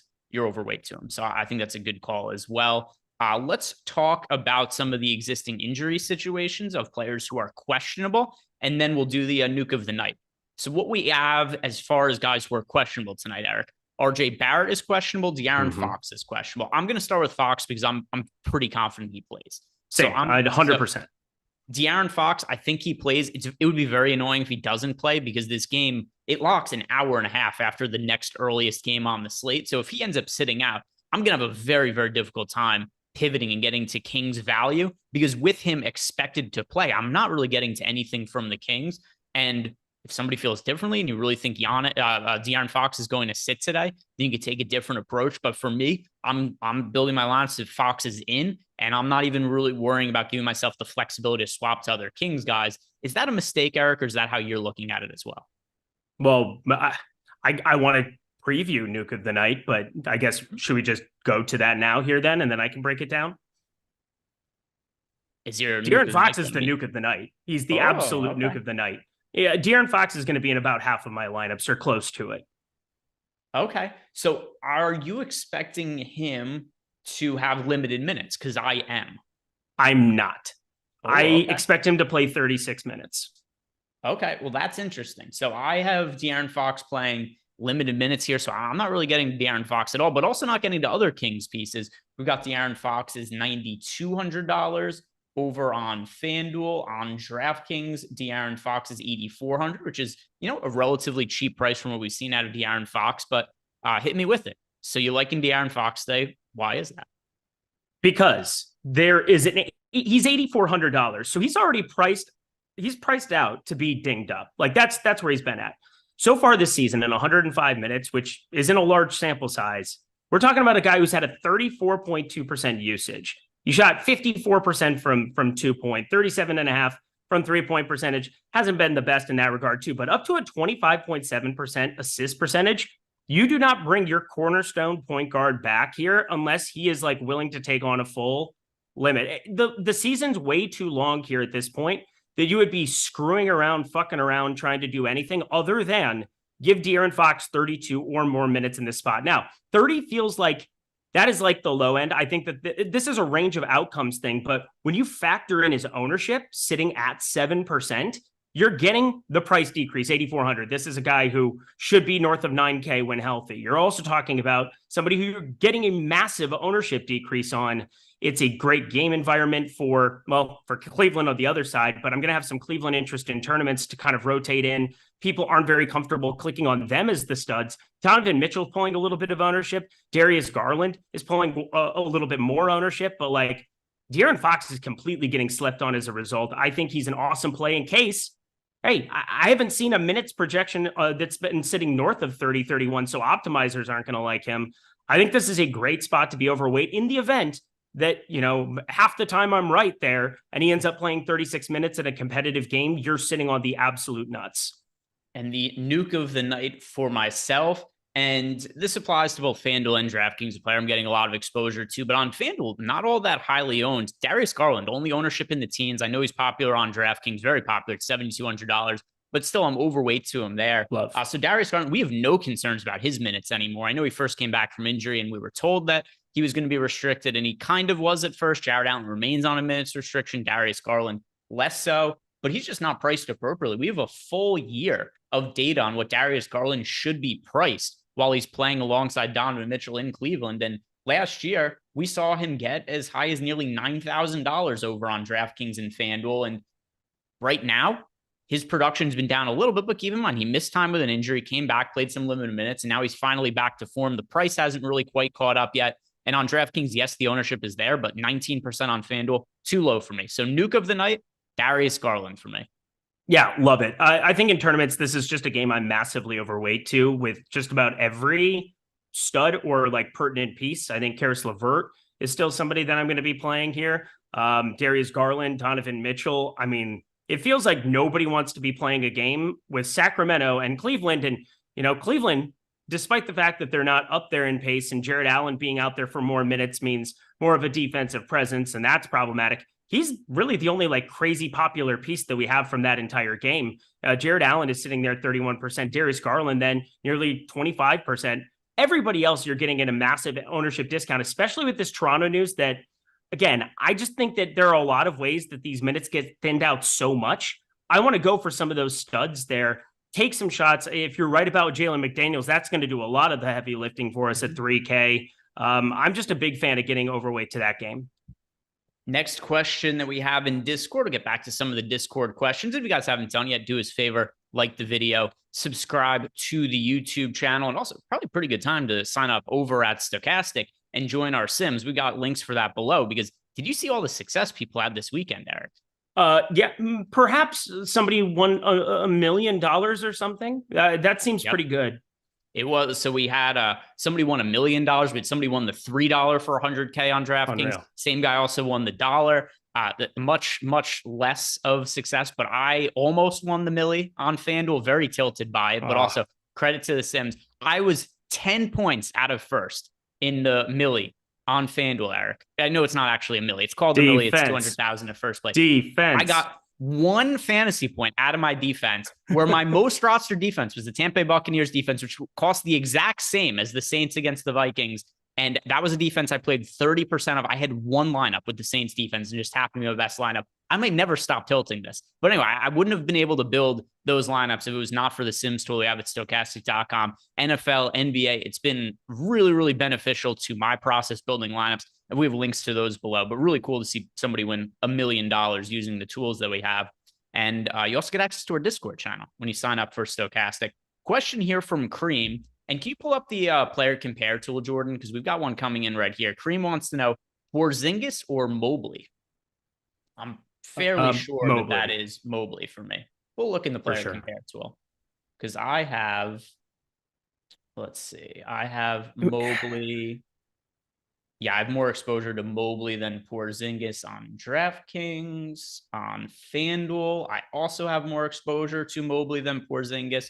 Let's see what the player compare tool says. I found it really difficult to get to a lot of the Celtics players this year because just how frequent is it? And yeah, we're seeing right here. Mobley winning out 55.5% of the time to 45.5% for Porzingis. So just a 1v1, particularly for cash games. Mobley's going to be your guy. Maybe if you have an otherwise really chalky lineup and you're trying to differentiate, you can make a case for Porzingis. In most cases, though, it's going to be Mobley. And I don't know if you feel the same as me on this, Eric, but the Celtics have such a deep team. They're going to win a lot of games via blowout because they're just so much better than everybody else. But the other issue, too, is it's like one day it's going to be a Tatum day. One day it's going to be a Porzingis day. One day it's going to be like it's so hard to figure out who it's going to be on any given day. Are you prioritizing any Celtics tonight? Nope. I like getting to Jaylen Brown in tournaments. I had alluded to that a little bit earlier. He's been looking much more competent here on the floor here. As the season kind of gets ramped up, you're going to see guys that maybe, I'm not going to say Jaylen Brown was taking it easy ahead of time, but like they haven't really had to push anybody here either. They've had so many non-competitive games. He just seems like he's in the flow of the offense, playing a lot better. I know that that isn't like a data point by any means, but what is a data point is looking at Kristaps Porzingis with an 8.2% assist percentage, just a 10.8% rebound percentage. That trails Drew Holiday, Al Horford, Jason Tatum. And when you have a big like Al Horford, who's your main option coming off of the bench, they're playing 26, 28 minutes a night. That's another big that you're competing for boards with, and that's going to be one of the main things you need from Kristaps Porzingis to be able to get there at 7,800, other than just 30, 35 out of the middle of nowhere, which is, a little bit of an outlier here in this offense. So it's just really hard for me to land on Porzingis, regardless of the fact that I think he's like the perfect piece that the Boston Celtics needed. So we've got, I saw news coming in, so I thought maybe we were going to be getting the RJ Barrett news. Not quite yet, though. RJ Barrett's still questionable. And I see people very upset about this online. Like, he's sick. How does he get added to the injury report so late? Listen, we don't know all the details of him being sick, but have you guys never had diarrhea before? Because people are like, how can you not know you're sick ahead of time? It's like, you don't feel it coming on. You don't have it. And then all of a sudden it's like, oh, fuck, the next 24 hours are ruined for me. So I don't know what's going on with RJ Barrett and his actual illness in itself. But there's a reason that this is being taken right up till game time, because I really do think he's sick and he's trying to figure out whether he could play or not and what his status is going to be. But we've got 29 minutes to go until this game locks. What do you think ends up happening with RJ Barrett? Because I don't have a great feel for this. All George coffee. Think he had too much Those coffee? Are bad times. Oh, Those are by the way, times. we just got the, we're going to have to put everything on hold here. Raptors starting lineup. This is going to change stuff. Porter. Schroeder, Hey, Porter. Barnes, Siakam, Pirtle, and it's Otto Porter Jr. moving into the starting lineup for the Toronto Raptors. I know you had mentioned before that Otto Porter is somebody you said like, hey, this guy's been closing games. What is his role going to be today? Well, look at this. He is now in the starting lineup. How much does this change how we approach the slate? Well, I wish it weren't 28 minutes before lock, but here we are. If this were like 8 minutes before lock, I would be jamming. I would be telling my wife, hey, honey, dinner reservation. We're going to fire some more lineups today for our anniversary. That's what we're going to do. But this came out plenty early. Everybody's going to be able to react to it. You're going to play Otto Porter. Otto Porter is the best piece of value on the slate. It's not remotely close. He's 3,400. You know that he's starting. Yeah, he's going to have to start alongside a lot of those guys. I do think that for me, I didn't have a ton of interest. I don't know who we had assumed to be starting here at Stokastic. I assumed it was going to probably be Otto Porter, but again, that was just kind of a feel thing based on the fact that he's been like a meaningful part of rotations at the end of games. So there's like a little bit of a heightened importance on him. I still think you take shots on Jalen McDaniels. I still think you can play a Scherer too. Like, it's not like you were expecting Grady Dick to play 32 minutes or something. He's not a good fantasy point per minute guy anyway. You're just playing him to be different 3,300. So Jalen McDaniels still probably the second piece of value on that team, but number one is clear-cut Otto Porter now.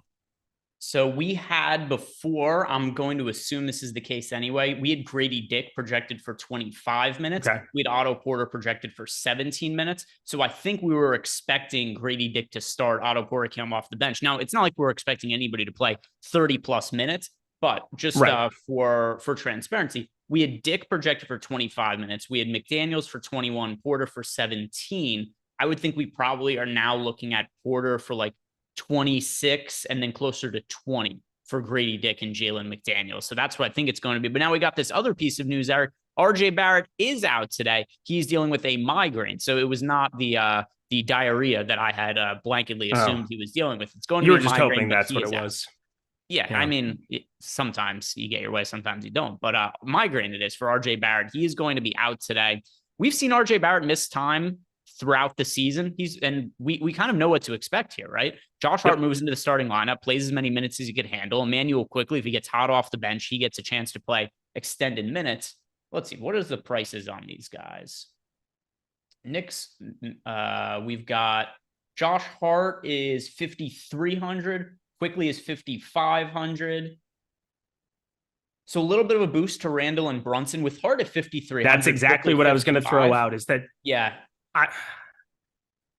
Right after professing my love for Sacramento pieces to be different, Sacramento and Cleveland, I mean, this is a big bump up here for Jalen Brunson, Julius Randle, 28.6% usage for Randle in 158 minutes without RJ Barrett on the floor this season. 32.5% usage for Jalen Brunson here. Now, you're never expecting rebounds from Brunson, but the assist rate takes a tiny bit of a dip, 21.5%. It's still decent enough there, but the usage takes a nice little boost up there. Him, Julius Randle, Emmanuel quickly. Those are the three guys I really want to key in on. Yeah, and it's hard for me to, I understand what you're saying, like key in, but I don't think quickly is going to be a higher priority for me than say like the Raptors value pieces. No. But I'm saying that that's like, I went from I had a little bit of Randle. I was playing a little bit of Randle. I wasn't really going to be playing a whole heck of a lot of Jalen Brunson here. I think this is like a question for you. Mm-hmm. How do you look at him, comparing him to Donovan Mitchell, Darius Garland in the late game? Because it's kind of a different price tier there. He's at 8,200. Those guys are both $1,100 and $1,000 more and less respectively. But like, I mean, Darius Garland takes a nice bump up. So, or not Darius Garland, Jalen Brunson, sorry. I'm going to, I still have to rerun lineups for this news, but my guess in terms of exposure, it is going to be 1 Darius Garland, 2 Julius Randle, 3 Jalen Brunson. This just has to do with the position eligibility that these guys have, and then 4 quickly. Gotcha. I think those are the 4 that you were throwing out, correct? Yeah. I mean, quickly is just always like in the back of my mind where you can get him going out and scoring 30 or 25 or something. I mean, he scored 18 back-to-back right as soon as RJ Barrett left or was out against that back-to-back against Cleveland. I remember that. He hasn't done, I mean, he played great last time out against Charlotte, but he got to basically close down the gym there. So that's always fun at Madison Square Garden. I should have gone to that game. That was a bummer. But either way, I'm definitely going to be giving a bump here to Jalen Brunson, somebody that I had none of that I'm probably going to get to a little bit of. This also is probably going to do something to Scotty Barnes as a result too, because Scotty Barnes, he does have the small forward eligibility, but now Otto Porter is just going to be a chalk piece that shows up there a lot. Now point guard, you're getting another guy who's cheaper than him. I'm very curious to see where I end up landing on Scotty Barnes when it's all said and done. Yep. And as soon as we get a projections update, I'll bring that to the people and tell everybody what it is that we have for new projections for the players on the Raptors and the Knicks. But fresh news that is being updated right now at the minute. Next super chat from Olrat14 wants to know, who is our fail of the night? He's picking De'Aaron Fox as his failure of the night. Oh boy. So you guys going head to head there. For yourself, Eric, who's your fail of the night?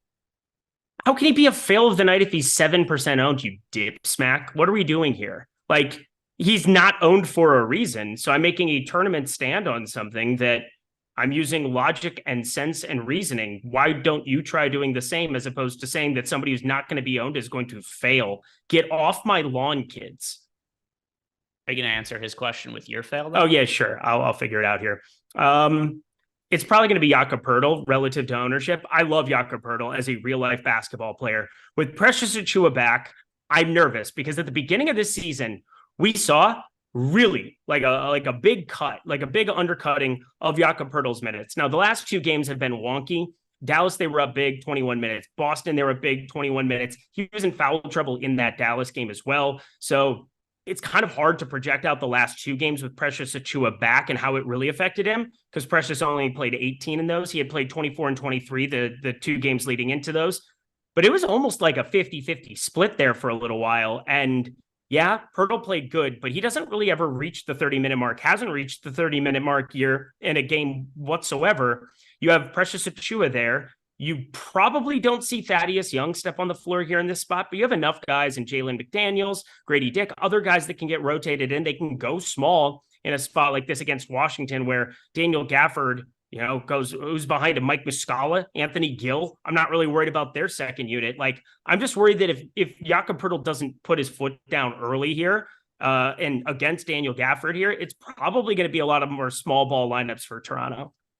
And we did just get a projection update, so I'm going to read off to you guys what we have now for the Toronto Raptors as well as the Knicks. And if you wouldn't mind throwing this up on screen as well, Jordan, I'm going to start by looking at the Toronto Raptors and just the core pieces for them. These are what our existing projections are now after the update. Going by the DraftKings here, and it's going to be very similar projections on DK and FanDuel, but we have Scotty Barnes leading the way, project for 45.74 fantasy points. Then it's Siakam, 39.82, followed by Schroeder, 33.49, Pirtle, 30.6. And then as far as the value guys, Otto Porter Jr. projecting is the best value play on the team, 22.18 fantasy points at 3,400. So he is going to be the guy who is most important to us on the value end for Toronto. Jalen McDaniels now at 16.84 fantasy points. And Grady Dick, it hurts me to say this, but Dick's season is over, Eric. He's only projected now for 11.76 fantasy points. No more Dick. No more grading of the Dicks. Nope. I'm getting off Dick personally. Sad. Oh, well, hey, it's tough. You gotta a little bit at a time. You gotta it's like quitting smoking. For you, do you want any Dick tonight, Eric, or is he somebody you're not going to? No, I didn't want any Dick before. Okay, so there. Not that you shouldn't like Dick. Dick is sticking to his guns. No Dick there, and same for me. But the most rostered value piece I'm going to have from Toronto is going to be Otto Porter Jr. I assume that will be the same for you. That is correct. All right, and now if we go and look at the New York Knicks and what we have for updates from them, not really any kind of real crazy changes. Slight bumps for Randall and Brunson. Randall project for 41.31, Brunson 37.62. And they've got Quickly and Josh Hart each projected for mid-20s fantasy points. The highest priority for me here is going to be Julius Randle, followed by Jalen Brunson. But there's nothing from the Knicks that I feel like I need to load up on in light of this news. Is there anything that surprises you about our updates from the New York Knicks? Not really. I mean, we've seen this situation multiple times already this season. So I'm pulling it up. Dante DiVincenzo. Again, the prices have just come up on Hart, DiVincenzo, Hartenstein, Grimes. Really, none of them are in play for me on this slate. I'm a little bit surprised to see 0.4% there on Josh Hart. That's obviously going to be more because I assume that he's going to be the starter. But everybody's going to go to the cheaper guys from Toronto, the cheaper people that exist later on down the line. Even like a Koulibaly there on the other side of Toronto, I would prefer over like getting to a Josh Hart up at that level. Important from a real life perspective, but only a 0.72 fantasy point per minute guy here. I get it, but yeah, 0.4% is a little wonky to look at. All right, so let's go ahead, and we've got some super chats that are coming in. Anthony Peters, who's the cheapest viable center on DK? Who's the cheapest player with center eligibility you're getting to? I love these questions. I will tell you exactly what it is. Let me group by salary. I have cheapest center, Precious Achiuwa. 4,600. Okay, let's see. I have one share of him. Cheapest center for me that I'm willing to play. Achiuwa is cheaper than Drummond. Yeah, that's my answer as well. Precious Achiuwa, $4,600 on DK. I wouldn't go lower than that. I mean, the next. I would not either. The guy who projected best after that is Alex Len, and he is definitely not playable. Yeah, the guy that I would recommend if you had to, like if you're sitting there and you're like, oh, I want to get so different, Mike Muscala, he's at least like a 1 fantasy point per minute guy who, if he sees the floor, goes out and shoots the lights out of it, but like he's probably not going to see the floor. Yeah, not necessary on this slate, especially because, you know, I was looking at the injury report this morning and you go, boy, there's not a lot of cheap guys to play today. And as the NBA always delivers on the injury reporting news, other stuff ends up breaking, and then you just got value that's available even on this smaller slate to where, you know, you don't have to dig all that deep looking for guys to go to on the cheap end. D-Buff, DK top 3 cash plays. One of them has to be Otto Porter Jr. now. No doubt about it. Who else are we putting in there? Otto Porter. It's a good question. I'm not playing cash, obviously. Don't play De'Aaron Fox and cash. If you needed me to tell you that, I don't know what to say. I think Dennis Schroeder's probably a cash building block now too. 1.1 fantasy point per minute guy. I'm in love with him. So I'm the wrong person to ask. I'm always north of Dennis Schroeder in terms of ownership. Is he the highest owned player on the slate now? He's expected. Am I looking at this correctly? He is expected to be quite popular, Eric.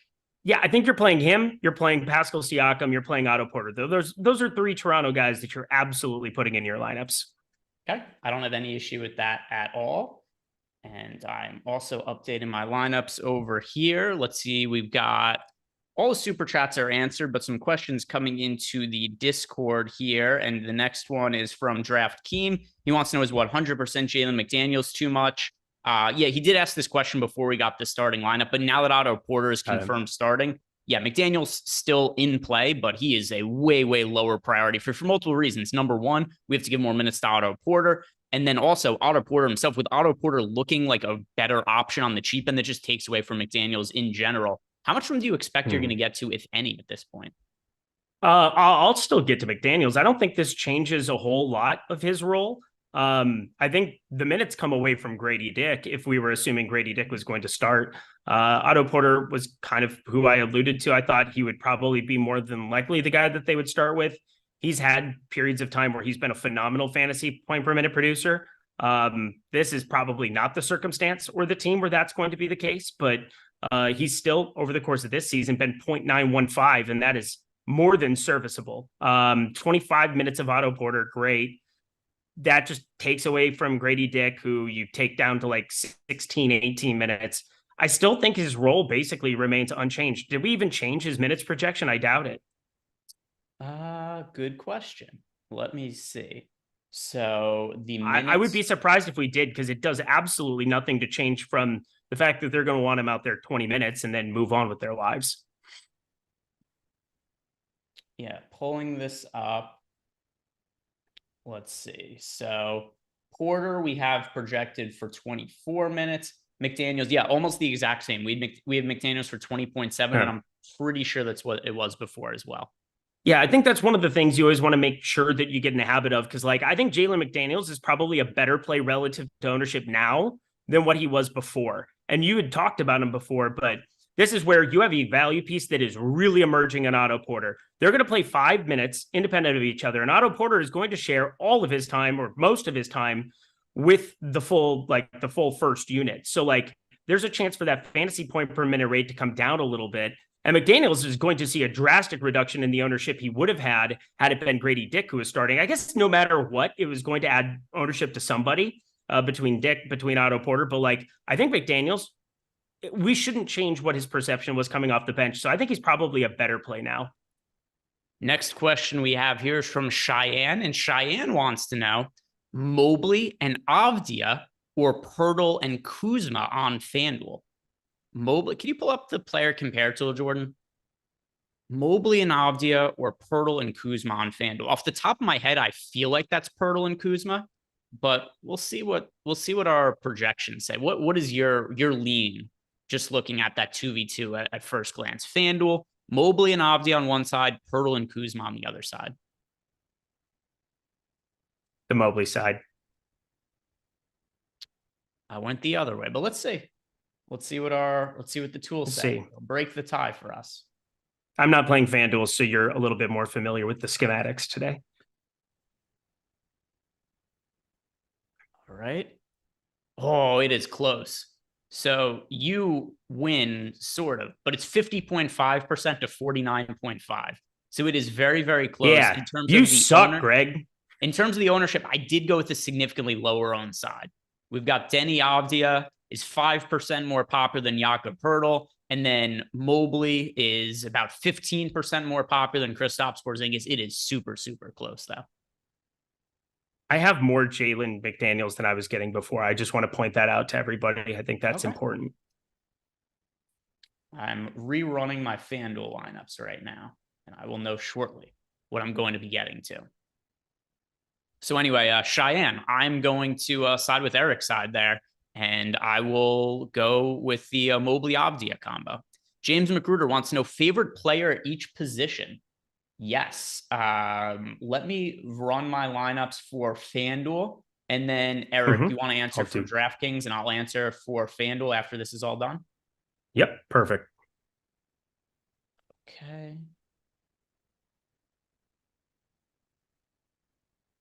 It would help if... Phenomena.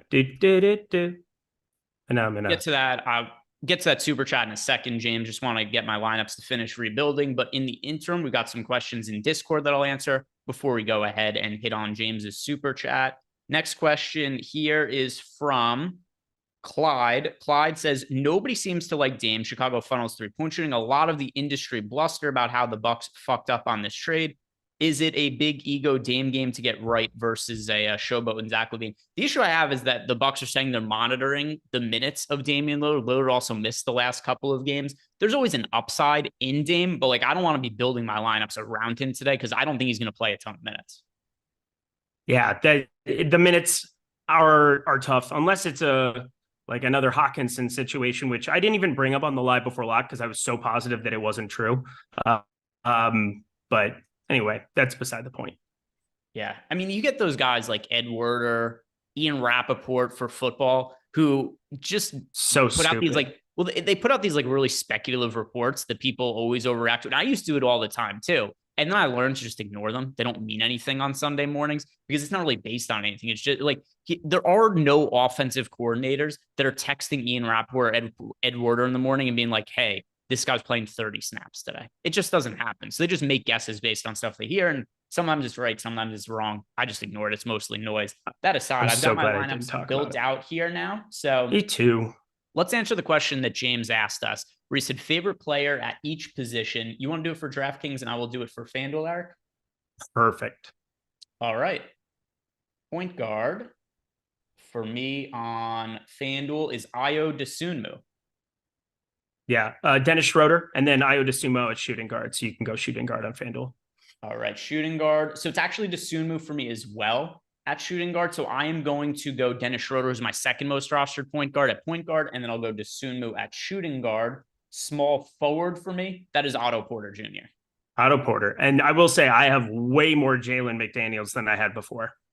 All right, power forward for me, that is Giannis now. I have got to a ton of Giannis now that more value is opened up. So Giannis only projected for 17% ownership on FanDuel, also projected for ownership in the teams. I love getting overweight to Giannis now.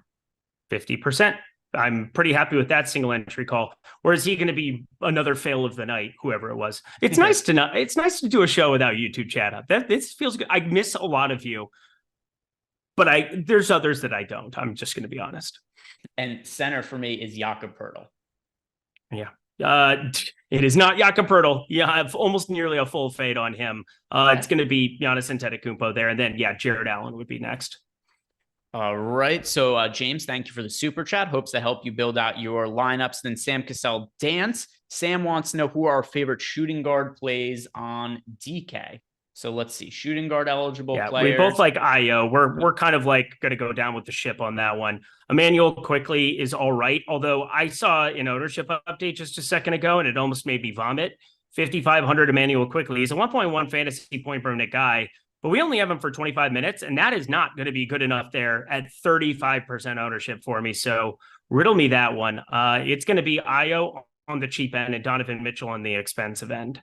Exact same for me, but Ayo is my most rostered shooting guard by a very wide margin. Very wide margin for me. Next question here is from Keta Deems, who says, what is the max amount of Raptors in a lineup tonight for DraftKings? The most I have in any lineup is 4. I have 5 in one. Which 5? Barnes, Siakam, McDaniel. It's basically like a glorified game stack. You literally just named all of them. Sorry, I talked over you. But yeah, it's basically the entire starting 5 minus Poeltl, and then it's McDaniels. Okay. Yeah, because I mean, you have to kind of think about it from a standpoint of if you're playing more than 4, it needs to be some value pieces. You probably want it to be a bench guy too. Like it's not just going to be the 5 starters because then like you're rooting for overtime or something like that.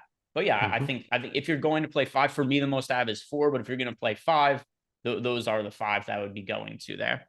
Next question is from Hef Love, who wants to know Strus or Allen last minute on DK. That is definitely Jared Allen for me. Definitely Jared Allen.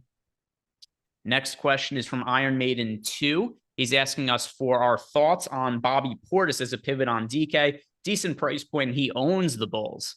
Former Bull Bobby Portis once punched Nikola Mirotic in the face while he played for them in practice. That is how Bobby Portis initially got his rise to minutes, if I'm not mistaken. Basically sent Mirotic back to Europe. That was not very nice. Yeah, then he was like, I don't want to be. He got homesick after that. He's like, I don't want to be here anymore. My teammates punched me in the face. As for Bobby Portis, I was getting to him more as a contrarian play before the Otto Porter value news broke. Let me see what I have now. I have Portis. Actually, let's see. Pull back up the Sims. I have Bobby Portis in. Yeah, I'm not getting very much. I had over 20% of Bobby Portis before. Now I only have a few Bobby Portis lineups. Before I really liked him. Now less so. Do I even have any Bobby Portis? Yeah, I have some Bobby Portis, not much. Yeah, liked him a lot before. Less so now. Next question from DeChamp 0824. Last guy in, DeRozan or Mobley. Pull up the player compared to one more time, Jordan. We're going with DeRozan and Mobley. And this is going to be a DK question, I assume. As far as my exposures, I have more of DeRozan than Mobley. How about yourself, Eric? I have more Mobley. All right. And another one, very, very close in all aspects. DeRozan, 49.7% compared to 50.3% for Mobley, and the ownership nearly identical as well. So we'll go slightly in towards Mobley, but you really can't go wrong with either of these. But Mobley, no, you cannot. Based on that right there. Opposite EXO, who are the players in the first set of games you feel most uncomfortable about leaving them out of your tournament lineups on DK? So the first 2 games are Knicks Boston and Washington Toronto. Oh, pretty easily the Toronto guys. Yeah, Toronto, you would feel if you didn't have any Toronto in your lineup, you should probably reconsider. Obviously, there's a lot of ways, we've seen this a million times, where that game can go and underperform, or it could be the same thing I talked about earlier, where I was a little bit more uncomfortable about how thinned out it could be. I'm a little bit more confident just knowing that Otto Porter can close a basketball game or 2, and then that he's going to be the one starting as opposed to Grady Dick, who's perhaps the worst of the fantasy performers between the 3. He is the worst fantasy performer of the 3. We're getting the best fantasy performer starting. So Otto Porter would be the worst feeling to not have him, then probably any of the other starting 5. Pirtle is my big fade, but like it doesn't feel good. Yeah, I mean, if you had no exposure to Porter or Siakam or Schroeder or Barnes, like any of these guys, you wouldn't feel great about it. From the other games, though, there's nobody I would feel terrible about not having from the Knicks Celtics game. I feel like Io, just because what he does for the rest of my lineup. Like I'd feel weird not having. But he's not on the Knicks or the Celtics. Oh, gotcha. In the early window of games. Got it. I changed context. I apologize. Yeah, so the real answer for me is just the Raptors, guys. Yep. Agreed. Next question that we have here is from Ant8604 $. Does Ryan Hollins or Johnny Davis get run with right out? Potentially. I'm not playing either of them, though. And I'm just going to try to answer these questions as quickly as possible before we get to locks. So I'm going to speak for Eric here. So Eric, hopefully you like my answers. So I'm assuming that you're not playing Ryan Rollins or Johnny Davis tonight. And then Kenny Wayne 256. Thoughts on Sabonis on DK? Adam mentioned earlier how his fantasy points minute jump with Fox in. I am hardly getting to any of Sabonis. I have 5%. All right. So yeah, we're pretty close there. Yeah, I found it hard to get to Sabonis, especially with the center eligibility on him. And then IC50, favorite king after Fox or Sabonis. I don't have very much Kings exposure today. Malik Monk, I have 7% of. Hard to say that he's a wow. favorite, I have De'Aaron Fox in 18% of lineups. Well, he said favorite king who isn't Fox or Sabonis. Okay. Well, then I can't answer the question because I'm an idiot. I have 2% of Keegan Murray. I mean, the real answer is nobody for me. Now, obviously, the equation 50 lineups. That's one share. I have one share of him. The equation changes a ton if De'Aaron Fox is ruled out. But, as of right now, I'm expecting De'Aaron Fox to play. He's listed as questionable. He's in our projections, and he's been trending that way the entire game. So I hope De'Aaron Fox plays, because or else it's going to throw everything up in the air. It's going to be super annoying. But that is going to bring us to the end of the show. If you guys have not done yet, do us a favor, like the video, subscribe to the YouTube channel. Don't forget to check out all of our new packages, our NBA, our NFL package, links to sign up for them below, especially because we had somebody win $1 million using our data and tools over at Stokastic.com. We're going to have a promo going on for that. It's going to be promo code Millie, where if you sign up for our NFL package, you're going to get 20% off. We are really not trying to run very many promos. So if you're going to sign up, this is the time, because we really wanted to do something that celebrates somebody winning $1 million using our data and tools. And guys, stick around, because right after us, live before lock for the football slate, Neil Orfield and Lofty. So check those guys out. Good luck with your NBA lineups, guys, and see you tomorrow.